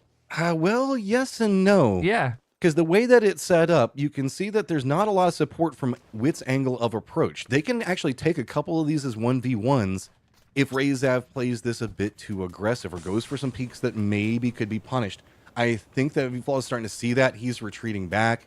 He doesn't want to play this too much, but once Wit gets right up into the face of V-Flaws, that's going to allow Pest Control to swoop in and be the third party, because the other players, most notably Fisher, is going to want to provide some support to V-Flaws. And yeah, I think that just retreating this back is the far smarter call. And you just see it, a P90's been picked up by Morns as well. Probably completely at a loss as to how there was a crate right there with level 3 gear sitting waiting for it. And that P90 suddenly swings things around to V-Flaws. You can't climb there, mate. Not in a situation like that. The res will occur, but that damage onto the helmet, that damage onto the vest is going to have a big difference in the outcome in this game, because you can't take as much damage as before. Almost. I was going to say, on top of that, just having to commit another player back for a res denies the control that they had in the circle. Now Wit gets way more movement, and due to the fact that Wit can move in, Pest Control has more options on how they can start to come in after this one. Blue Zone going to be right back behind Pest Control, also starting to get pretty close to Razav, and now Wit finds themselves in the closest to center dot position. Got to be careful. Conf goes for a bit more of a peek. Fisher instantly pushed. Yeah, and it's all kicking off now. 1v2v2, what it takes. All they got to do is wait, and they can take advantage of this one. A good nade thrown in could cause death for everyone in Pest Control. Blue's at the back of Varus as he moves on, and Hot and Spicy will step out onto the wall, but the footsteps will be heard. You can see that there's a Vector in play as well on the other side from what it takes, and Hot and Spicy finds that knock on to Fisher. 1v1 v2, make it a 1v2. Varus on the high ground here, Matt. What it takes with all the numbers and the level 3 gear, but a good knock from Varus, and it's a 1v1. He didn't hear the footsteps on angle, peeks through the smokes. What it takes, hits the shots back up into it. Crazy urban ending to finish this one out. And it was just a mix-up. Razev had control. What it takes, found a way to sneak it through, and Pest Control just gets so many kills. It's just nuts. And the funny thing is, Matt, it came down to that level 3 helmet and level 3 vest and that gunfight giving him the advantage in that fight with Varus, who almost got the job done, but what it takes, take the win. And I said it, even though it was a 3v3v2, there was every chance that what it takes could be the victors of that game. But Matt, that's what you want from a Rondo, right? A crazy finish like that. And even Dream 1. Like, Dream 1 may have gone down with no placement points, but they were fun to watch here on Rondo. Well, that's one of those games that you don't get a lot of points out of it, but you get a lot of confidence out of it, because you had to fight a lot of firefights back to back, slowly getting attrition down, and you were still finding successes. That's one of those that goes, okay, now we have something that we can take away. You know, we kind of started talking about this, that sometimes when you're at the top of the leaderboard, it's hard to figure out ways to improve. If you're taken away from Dream 1, you can see so many things that worked for you that you can try to re-implement or execute again, and you also got a great glimpse of where the flaws in the strategies were. Yeah, and this was a fun little dance here for Conf as well. He was like fun for him, yes, I will say. Not fun for everybody else. Poor DNL. Yeah, and X10 as well. Like, they had the BRDM. 2 hopped out to the right, 2 hopped out to the left, 2 left of the lobby to the left, 2 left the lobby to the right. It was quick. And then that one at the end. And look at the health points. Like, the level 3 gear from that crate was what kept what it takes alive at the end. But look at how tight it was. 16 points, 15 points, 13 points, 10. Another map where 4 teams are getting into the double digits. A big one is Athletes of Christ only got 2. So that means that big points, the point sponge finally didn't manage to get some, so everybody else gets to kind of nom those up. That should have a pretty decent reflections once we get over to our overall leaderboard, because now a couple of these squads that were in contention against each other are still going to be pretty close, but could be getting some point gaps away from everybody else. Yeah, Dream 1 probably with the most exciting 4-point map I've ever seen, but yeah. Athletes of Christ still with an 8-point lead going into the final map of the night. What it takes. They missed the first week or 2, but they have been dynamite ever since. Big game for No Way as well, and well, for Pest Control and New Gen All-Stars, 35 and 25 points respectively. Like, they're all but secure, I feel like, in the playoffs as well, with 1 week left to go. Yeah, when we look on the left side of the leaderboard, it's, I would say, probably what we're in free. That's just needing to have some more pop off. But even then, their point generation right now is pretty decently on track. I won't say it feels great, but at least you're starting on the right foot. You know, you want to have to try to get a little bit more out of it, though. I think that Rent Free probably need at least another 10 to 15 points this week, and then more than double that tally next week if they want a chance to get in. Like, you gotta be into the 80s, in my opinion, to have a chance. But either way, it is another map down with 1 map left to go. We're going back to Erangel in a few minutes where we will finish off the night, so we'll see you in a few minutes.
Cool guys, never look at explosions, eh man, as that trailer will show you, but what has been explosive has been the points so far tonight for the athletes of Christ, but a poor performance in map 4 has opened the door for someone else to top the leaderboard in week 4. How dare them, having one bad game and now suddenly there's a chance for everybody else to maybe win. I mean, athletes of Christ still crazy dominant performance. I do like the fact that as we're getting to the tail end of this with just having next week and then the last game that we've got right here, we're seeing a lot more heart, I feel, come from a couple of these players and the superstars inside of each one trying to find these moments to make their big thing happen for their teams. Yeah, and you're seeing the players come up, and like K-Mind has had an incredible night tonight. I think Fan has gone big, Tony's had some huge moments, and I'll throw Gladiator in that one. I think that he's had a couple of really big standout. Mars is going to have some big plays that he's established for himself. Very clutch moments to really put your team in a decent spot to get more points or a victory is just everything that you need right now. I think that Marcis looks at who's casting him when he sees your name. He's like, I'm popping off today. Like every night you've been here, Marcis has had himself a game. Well, mutual fandom then.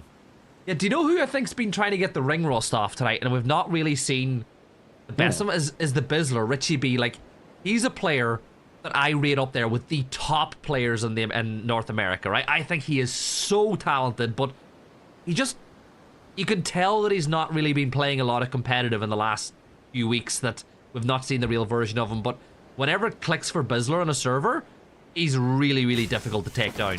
Oh yeah, dude. Whenever you can get the business running, it's always good. But sometimes it goes back into being a startup. He's got to build up the capital funds, get the business cooking again. But he is just such a dynamic player to watch, and I've encountered him so long ago, and he's always just had such a great heart and good personality as well. I just really enjoy the guy.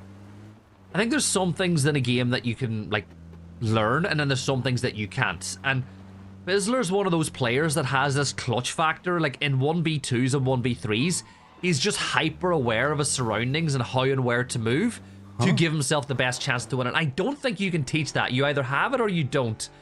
Well, you can't teach these circles anything either, apparently.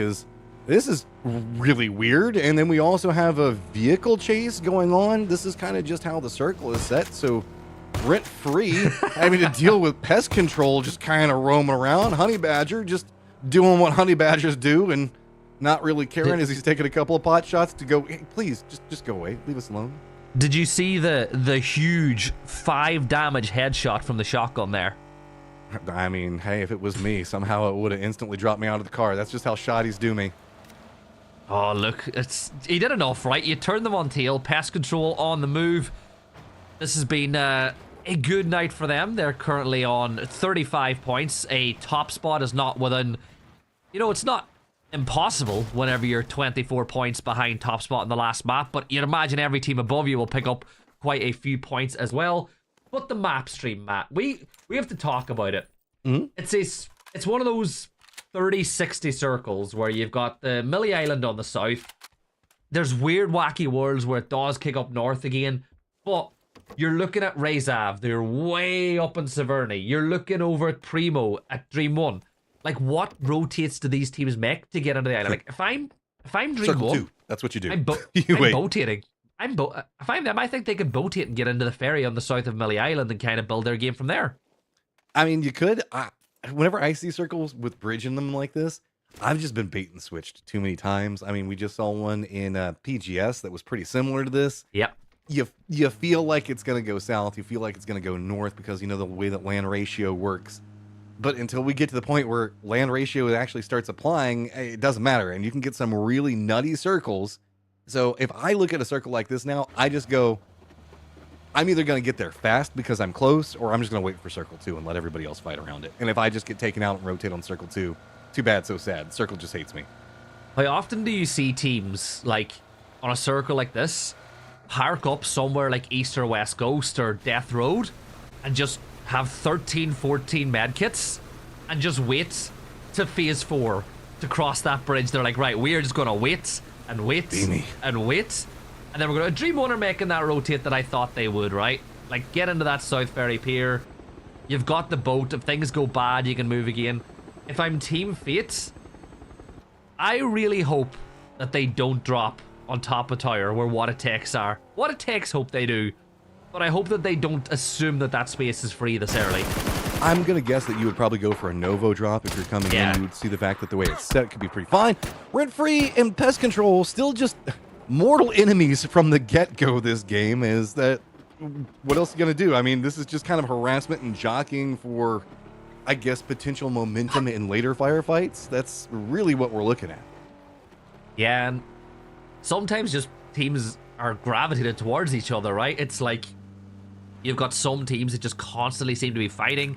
Like, if I'm Falcons, I'm watching this and going, yeah, What It Takes are qualifying for playoffs, and yeah, What It Takes always bump into us whenever we get to those finals. So you've got that little situation. Like, I feel like New Gen All-Stars and Pest Control have locked heads quite a few times tonight. And then I just think that Athletes of Christ have locked heads with everybody in the lobby at least twice tonight. It's just been one of those nights for them. Oh, let's see a couple of setups going on over here as I think that AKA was going for the boat over in Milta. It was just nearly taken by No Way just a moment ago. New Gen All-Star is going to be trying to cross pretty close to Duel and Yin Yang. This has become a three-way firefight with the potential of even more, depending on how teams often playing around it. It's just get what you can get now. I mean, last game of the day, you got to get your points, get that setup going for next week. Yeah, and Yin Yang, they're known for the Whisper song, but there's nothing quiet about what they're doing right now to these teams in the section, as Yakuz will get that knock on to Penta and New Gen All-Stars. It is all down to Bale now for them, as the peak's going to come. They're going to get wiped by Iroh, and Iroh might just be about to follow them out the back door as he's inside the warehouse. And for Yin Yang Twins, it's boom, it's on, it is time to push this fight. I mean, Iroh just wants to get out, hoping the fact that maybe there's another squad that'll come in, save him, do another crash. Not going to happen this time. He's just kind of trapped over here, and Yin Yang going to be in a pretty decent spot to leapfrog their way into the circle. I don't see anybody else with too big of a rush, but Iroh does get the knock on a one before he goes down. Would you say they just shook those two teams like a salt shaker, Matt? Yeah. I don't know about a salt shaker. It feels more like maybe the ketchup bottle, you know, whenever like something's stuck at the top and you have to like hit it against the table or something like that to loosen it up. It wasn't easy.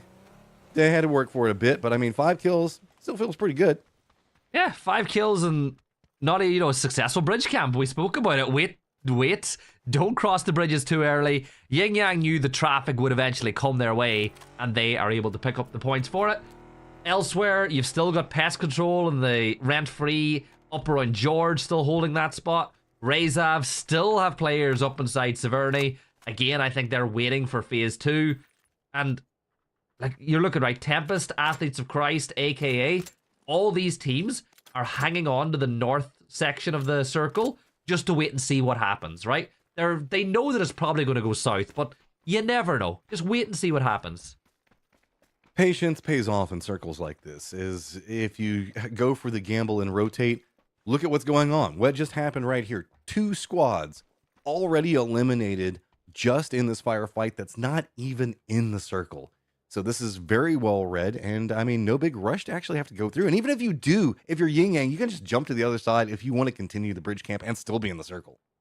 Yeah, and looking at Stokely now, Injected to me are a fun team to watch, right? They have these pop-off moments where they look really, really good, but the consistency is what's been a problem for them all the way through these cups. And, you know, Matt, you and I have had conversations in the past, and I like to talk about the floor and ceiling. Like, so many of these teams have incredibly high ceilings when everybody's playing well, but what separates them from the best teams is how bad or how good their bad games are. Like, how high is your floor?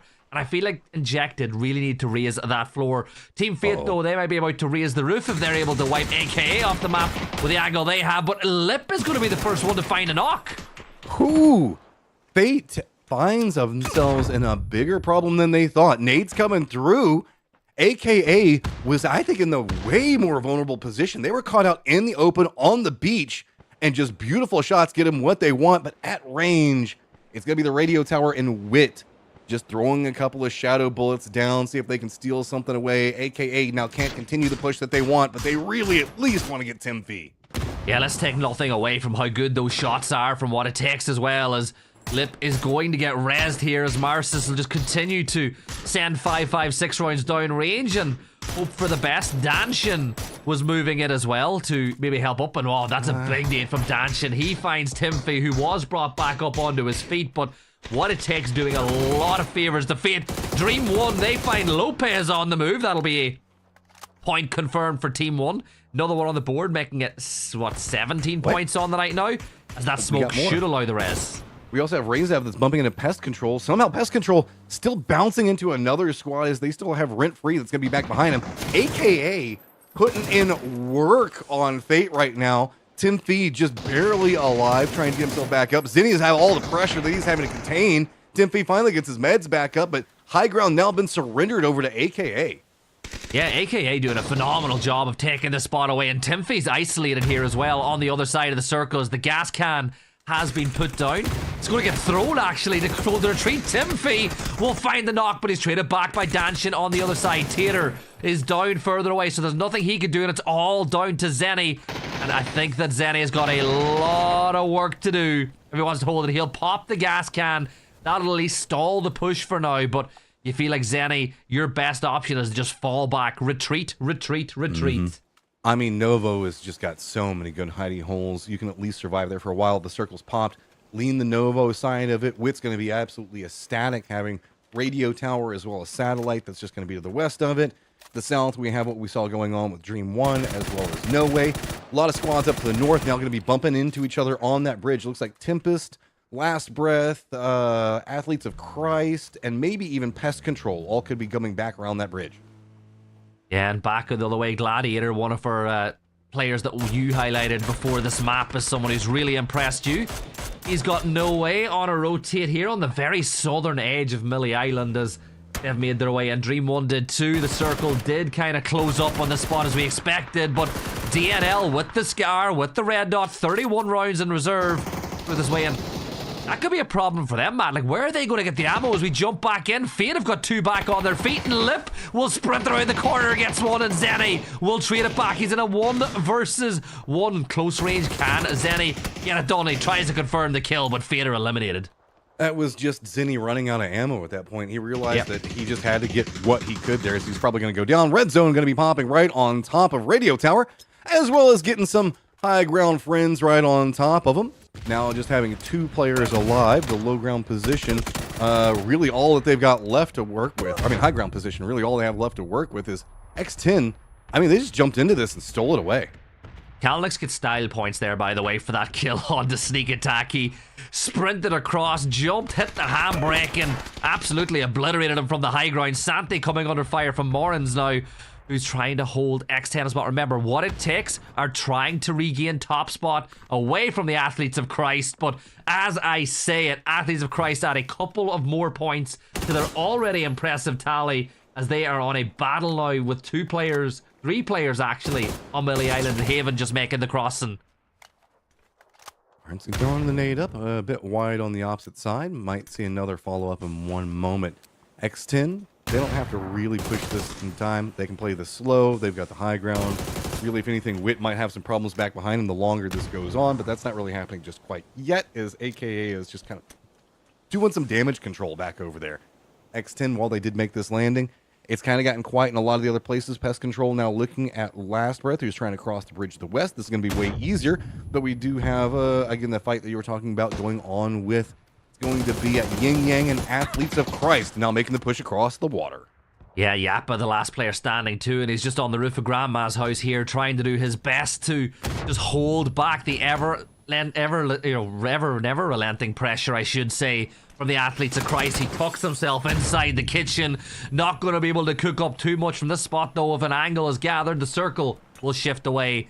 But I feel like you've given too much time. The blue zone is going to be a problem. He drops to 26, make it 16, make it none. Fana on the window. What it takes are wiped as well. And it looks like with that the Athletes of Christ should now secure top spot at the end of the day. But Pest Control still could go nuclear. There's still a chance. I mean, placement points, still 10 potentially on the table, as we still have 10 squads alive, and then after that, you just gotta hope that Athletes of Christ goes down right now and get another 20 kills. Perfect. Easy. You'd say easy, wouldn't you? Yeah, easy peasy, dude. Easy, GG. Next lobby. Look, PUBG is a simple game made complicated by us, the players and the casters. But anyways, Bizzler and Rent Free, we said they need a win in this game desperately. They won the first game on our angle. They're going to need to do the exact same as they play on the south side beside Team Rezav, as the circle will begin closing once more. Pest Control looking to cross that northern bridge, as well as the Honey Badger will try to put some pressure onto Rezav as they play that road just on the south side of Army Basin. It's a very curious section of the map, this area, Matt, because you can push up the hill. There's loads of spots. Oh my god, Jam, that's just nasty.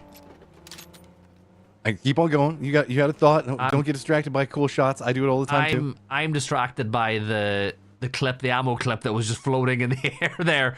But it's a curious part of the map because as you look, it's like, okay, this is a hill, but no, there's so many nooks and crannies that you can just move into and park up, move into and park up. You can play this like Checkpoint Charlie, where you just get to a spot, hold it, and move on in. And I think that that's what they're going to look to do to make their points. They're going to battle their way in. Rezav is the first target. They'll pop the tire, hoping that the UAZ will go down the hill. But on the other side of this, the Pest Control, well, they successfully crossed the bridge. The last breath attempt at camp in this compound wasn't really able to do any damage onto them. Ooh, this is interesting. Athletes of Christ is coming into the circle as well, but they're coming in much more southern inlay than I was expecting. Rezav playing along the bunkers and that western set coming down from Radio Tower could be its own independent problem, but a reprieve moment coming up from Rent Free. Yeah, Rezav has to refocus back 2 of their players onto Athletes of Christ, and now Rent Free has a potential path in, but that's getting usurped away as Tempest is now having to move into a much more aggressive spot onto Rent Free. Yeah, you're speaking about they're trying to secure the solid south, and I like this decision by Tempest because if you get these kills, you free up a lot of space for yourself. Jam will get that kill confirmed onto V-Flaws, which was a knock that they found a little bit earlier, but then Jam is caught out. But how have the Athletes of Christ found that knock from there? Like, they're just nuts. A couple of peeks going after Rezav, holding it a bit maybe too long. That was a sneaking pretty closer. nutty shot. Look at the map. Look at Tempest, Matt. Yep, that's what I'm saying. Coming right after Rent Free. They thought that they had some space to work with, but they might get caught. You were talking about all those little dips in the checkpoints, the way you can play them. It's great until somebody else decides that they're going to start trying to cut you off by taking those same ones. X10 all up on top of the tower, looking down. They did manage to get their reses in. Going to be just a bit too long on the res coming back and off of it, but look at this. Bizzler crashes in hard. They want this dip, and Rezav now going to be gate kept out.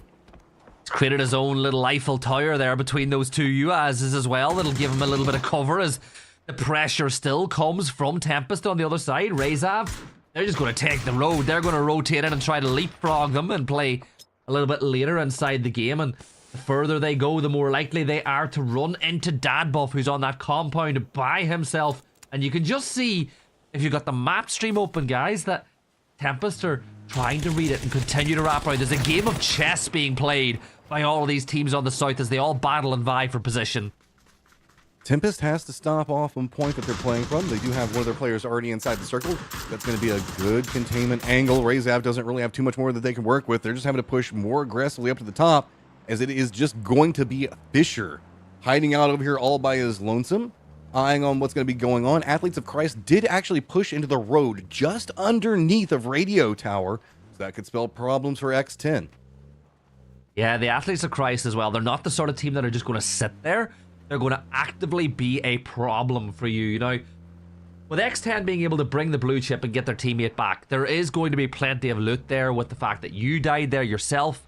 You got the kills onto what it takes, so it's not like a normal recall later in the game where you find yourself suffering and struggling to get looted and booted. So I think that X10, they're in a really good spot. But the problem is there's only so many rounds that you can expel before ammunition will become a problem. And well, the Athletes of Christ, they will, the minute you give them a sniff of blood, they'll pounce. But as you can see, they have a long way to go, Matt, before they're up at the top of this hill. Yeah, but there's a lot of very sneaky paths that you can take to get up there. And of course, a couple of teams that are playing low ground can get some vision on approach. But it's very interesting that the guys that are playing low ground often are like, I don't need to harass you too hard. You're taking care of a problem for me. X10 doing a good job on annoying everybody else enough that maybe everybody else could start rooting for Athletes of Christ to make their push. Yeah, and the biggest problem, I think, for X10 is, as they look down to these players too, like, you get knocks onto some of these rotating players, the Athletes of Christ can easily steal these kills away, because it's not too dissimilar of an angle they're going to have as we get ready for our next circle shift, and it goes away from the mountain, and suddenly X10, Athletes of Christ, all need to path their way down. Conf gets a great spray on the Blazer. Last breath are going to get deleted as Conf hits another. What brilliant shots from the Star. All right, this is a pretty crazy circle, as there is not a lot of cover, but also a lot at the same time. And what I mean by that is, if you look where one is in that road, it just runs straight down vertical towards the coastline. Well, I won't say vertical, but it's got a nice lean to it, so it makes it far more, I guess, cover-based than you think, because you can kind of use the sloping hillside to get containment fights. But that also means it's really hard to get a lot of information over here. Early positioning is not necessarily the best in it either, as it's really just trees and a couple of little small dips to work with. Yeah, and the Athletes of Christ, they're going to make their move. As you can see, the Dacia has seen better days, so Haven, he'll get his first aid off, and the rest of the Athletes of Christ will get on the move once more. Nades being tossed down, but they're just too far away, as Pest Control are so close by. Hot and spicy. Is that an M249 that I saw above his head? Maybe it wasn't, but either way, Athletes of Christ, you got to be so careful about what you do next. I think they're aware that Pest Control are here, but Hot and Spicy is getting a little bit tempted to push up to get some points. I do like the aggression coming out from Athletes of Christ to take this position very obviously, because that puts more pressure back onto X10, because there's a new path that has been denied. Rent Free's already kind of usurped its position down below this as well. So X10's pathing options are way more limited just by this gatekeeper. Like you're talking about, Pest Control could be a problem for Athletes of Christ, but they can't really go too much because it's going to be injected on the other side of this one. So X10 has to go for a bit more of a bold push down into a potential crossfire, and there's not a lot of different ways that they can play this one. They just have to lean in as fast and hard as they can into Athletes of Christ. Yeah, and look at the positions and the angles that X10 are trying to create, and this is a test of your mettle. Like, if you want to prove that you deserve to be in the playoffs, or you want to prove you want to be in the final lobby when we get to PAS finals, it's fights like this that you've got to be able to win. You've got the high ground, but we know how much skill is in those hands of the Athletes of Christ players, as the spray from Tony, not going to do a lot of damage, but they're going to keep making their way down the hill. And that blue zone in phase 5, man, that is a problem. If you can just get enough damage to chunk them a bit. Now not finding the vulnerabilities onto Athletes of Christ. It's going to be a push down from X10 more into the rent-free angle, but that also opens up Pest Control to backstab on top of this. Tony goes down, and now it's full commitment coming out from Athletes of Christ onto this new angle, while rent-free is making a commitment onto X10. Yeah, this is brilliant. And Injected might even think about peeking over this way as well, as they're just a little further away. Nades tossed up over the ridgeline, and the nade's good from Conf, who's up to 3 kills and an extra knock. But you can see that on the other side, Injected, we're peeking this way, so you've got to stay alive. Fana is going to step up to the fray. He manages to knock one down. Should get a second, and he does. Athletes of Christ eliminated, though, as Gats will find a kill confirmed. But now it is still a battle and a half on the hill. You've still got free rent. You've still got X10 and Pest Control, all trying to seize control of the Northwest. And they have to get into this next circle, so they need to finish this fight fast. Pest Control's got vision onto rent-free, forcing them away, buying some more time for X10. The South, Temp is going to be trying to push closer into AKA, where they're trying to hold bang on that. Razab gets eliminated. Injector has to get into the circle, but they're going to be trying to gatekeep out Pest Control. Moving in the north, there's the shots between them, and AK still does a great job on holding. Tempest gets eliminated. Yeah, Pest Control now, well, we said that they could potentially wrangle top spot away, but there's just not enough kills left inside the lobby for them to do so. Injected are going to step up, and Conf is just on a reign of terror. He absolutely gives a third eye on to the head of Plushy, and that'll mean that Injected will fall back and retreat. They'll give up the kill, and K-Mine will confirm it. Pest Control getting another one on the board. That's 44 points for them, as Joshy gets the knock on to X10 as well. It is just really kicking off here, and X10 now are just caught between a rock and a hard place. Pest Control might not be able to get first, but there is a definite chance of getting second. They just need to clean up what's going on over here to the north. They've got some good angles to work with. Bizzler stayed back behind to try to defend the other players for Rent Free. Rent Free still going to be close to AKA. Circle, with it being still down this hillside, means both squads have to push their way down into a much more open territory. Yeah, and it's just really a case now of who can maneuver their way in, use the terrain, use what utility they have. Just creates space. Conf will line it up, and unfortunately for him, can't hit the Bizzler at the first time of asking it, nor the second, nor the third. But Pest Control looking to do some real damage. Remember, Rent Free up to 38 points. Need to find a couple more if they really want to get a chance to qualify, with next week being the final week of the Cups to go. It all depends on how Rent Free wants to play this. There is a bigger opportunity to push down the high side of the hill into a more vulnerable AKA, who's now gotten very close to Injected. If they lean into the Pest Control route, there's just not as much cover to be had. That also will open up Pest Control to swoop in on the other side, denying some of the points that really Rent Free wants. Instead, they just hop in a vehicle. Looks like they're just going to send it down. They're just going to run right into the face of AKA, but Dark Castle with some great shots gets the knock on the Bizzler, sends him flying. Gatsler with counter shots doesn't have enough. He has to stop as he slides down. Rent Free down to just one. Yeah, now AKA are pouncing on the opportunity. They've got Honey Badger back to the blue. You know there's only one spot they can come from. Injected or going for a res on the other side. So if you're AKA, get the point, secure it, steal it away. Don't let Badger be a problem later on. He's going to use the US for a little bit more cover. But AKA, get the angle. AKA, get it. 10 kills for them. As Lip will get it with 6 health points left. And Matt, it's a 4v3v3. And that was big. With that push coming out from Rent Free down into the face of AKA, they had to shift away from their aggressive stance onto Injected. That gave more space for Pest Control on the higher side as Injected was trying to focus it on the other point from this one. Simplicity gets knocked onto Comp.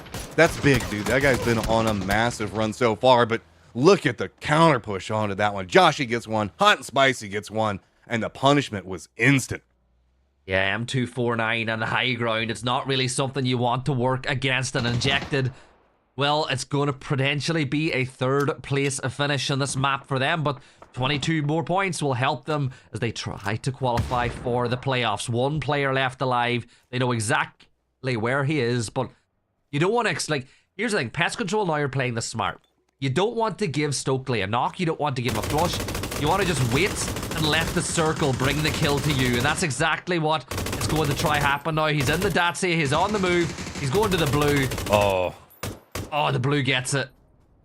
That's brutal. That's another point that they wanted. Placement point's going to shift him up into second, though. That's going to be enough to make it feel good. Pest Control also feeling good just due to the control on the circle. I think saw a couple of mortars come out there. I don't know how well aimed they're going to be, but AKA now doing a car push of their own. Yeah, AKA now they want to get this one as well. Remember, the extra 6 points, or the extra 4 points plus the kills will really help them as well in their effort to qualify for the playoffs in just about 3 weeks' time. Danshin will use that mortar and send it up into the sky. Now, while he's using the mortar, he is essentially not in the fight for the rest of AKA, and he's not too far away from K. A little bit close for comfort, I'd say. I do like this little bit of a cheeky play that they got going on, right? They kind of threw out a couple of these mortars. Then they sent the car up with Falcon to kind of loop around to see if anybody was going to be shooting at him, because more often than not, when you hear the mortar goes up, everybody's eyes go up top. So it's a way to maybe sneak in and buy a bit more space. Got some damage onto Pest Control, but it's just these firing lines are so good from Pest Control. AKA just can't find what they want, and Falcon gets knocked. An M249 and a level 3 helmet has Hot and Spicy feeling a certain kind of way as they get AKA down to a 2. Danshin, he's being held by Joshy on the other side. Danshin's got a nade, but Joshy's got a stun, and Danshin's going to toss it. That nade looks like it could be really good, and it's perfect as it gets the knock onto Joshy. Back to a 2 versus 2. Danshin trying to flank on the other side. He gets that kill confirmed, and that makes it a problem. You've essentially got 2 separate 1v1s going on here, Matt. K's got one with Lip, and on the other side, you've got Hot and Spicy dancing with Danshin. K doesn't have much in the way of armor. His helmet's already gone, but Hot and Spicy still keeping control of low ground. That tree's not going to be enough cover. 2 different angles, and now outside the blue zone.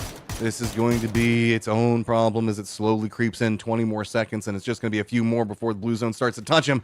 Hot and Spicy wants to get it close range and make it personal.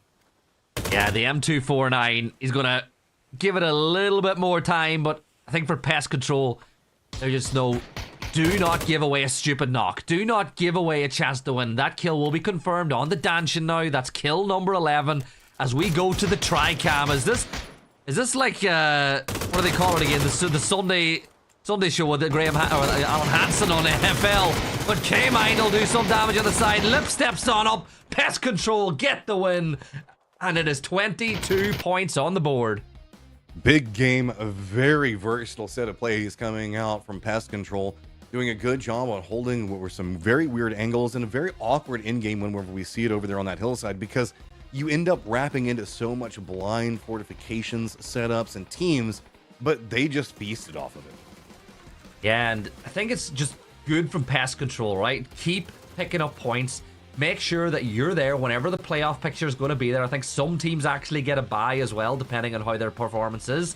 So that's what they're doing. Dream One again. I think for them, they were really fun to watch tonight. The problem was they just didn't capitalize on any real big point games. Gladiator, though, he can hold his head high. Like, for no way, he was the star. Whenever you're looking at this type of thing, though, you also have to be, and I'm not trying to be mean on this one, you have to be kind of realistic on who you're playing against and what you're learning from, right? You're still in a learning process if you're playing through some of these different phases. You haven't made it to where you're consistently all the way at the top of Americas and going to internationals. There's always something more to learn.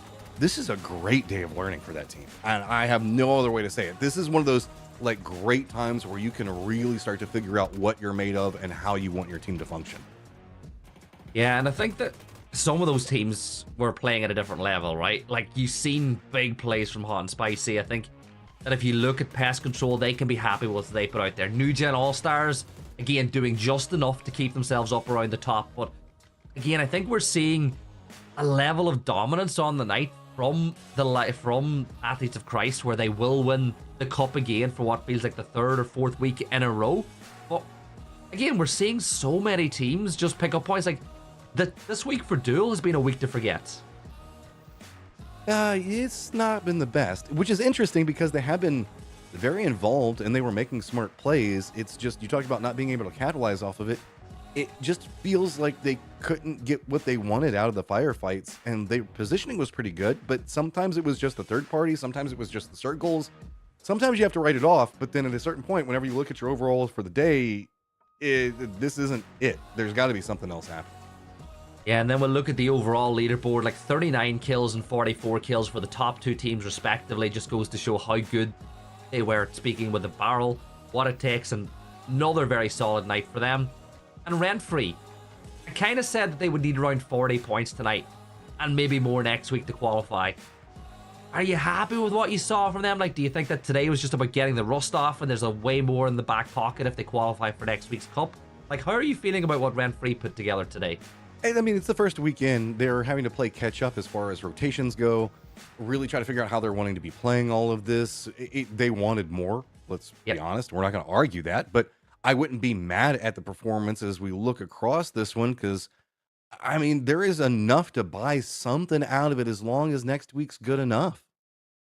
Yeah, and speaking of, right, they have 39 points on the board, so at this point in time, they're not awfully far away from being in that top 8, where 72 points is currently that cutoff. And Athletes of Christ, Matt, they could they can take next week off and still finish top of the overall leaderboard, but they're not the type of team to do that. Like, they were in situations like this all year round last year in cups with Team Mira. They play every single week because they know this is better than scrims. Oh, 100%. I mean, you will always take competition in any form that you can find it, just to try to find ways to improve. And that's going to be the name of the game for squads that are kind of trying to compete over here at the top.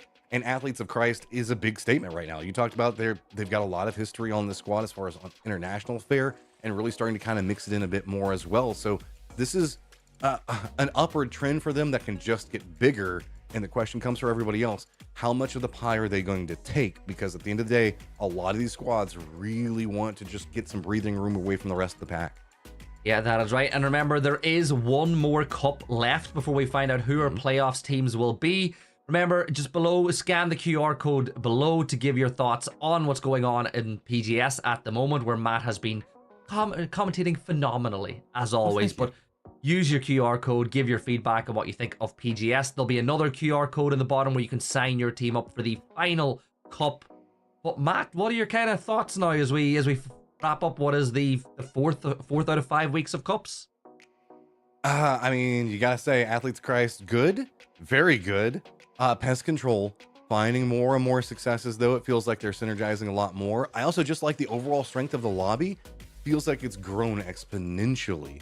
Athletes of Christ, that says something as well, because if it gets even harder and they're still being this dominant, oh, that's a statement in and of itself. It is indeed. Well, look, Matt, as always, it has been a pleasure to share the mic with you. How blessed am I to get to work with you and Paro every week. But it is late. You've got to cast again in a couple of hours, so make sure to tune into this channel in about, 5-6 hours to catch the final day of PGS. So be here, 5 hours, show some love to all the teams trying to win PGS. Matt, go you get some sleep. It's been a pleasure, everyone. Have a great night.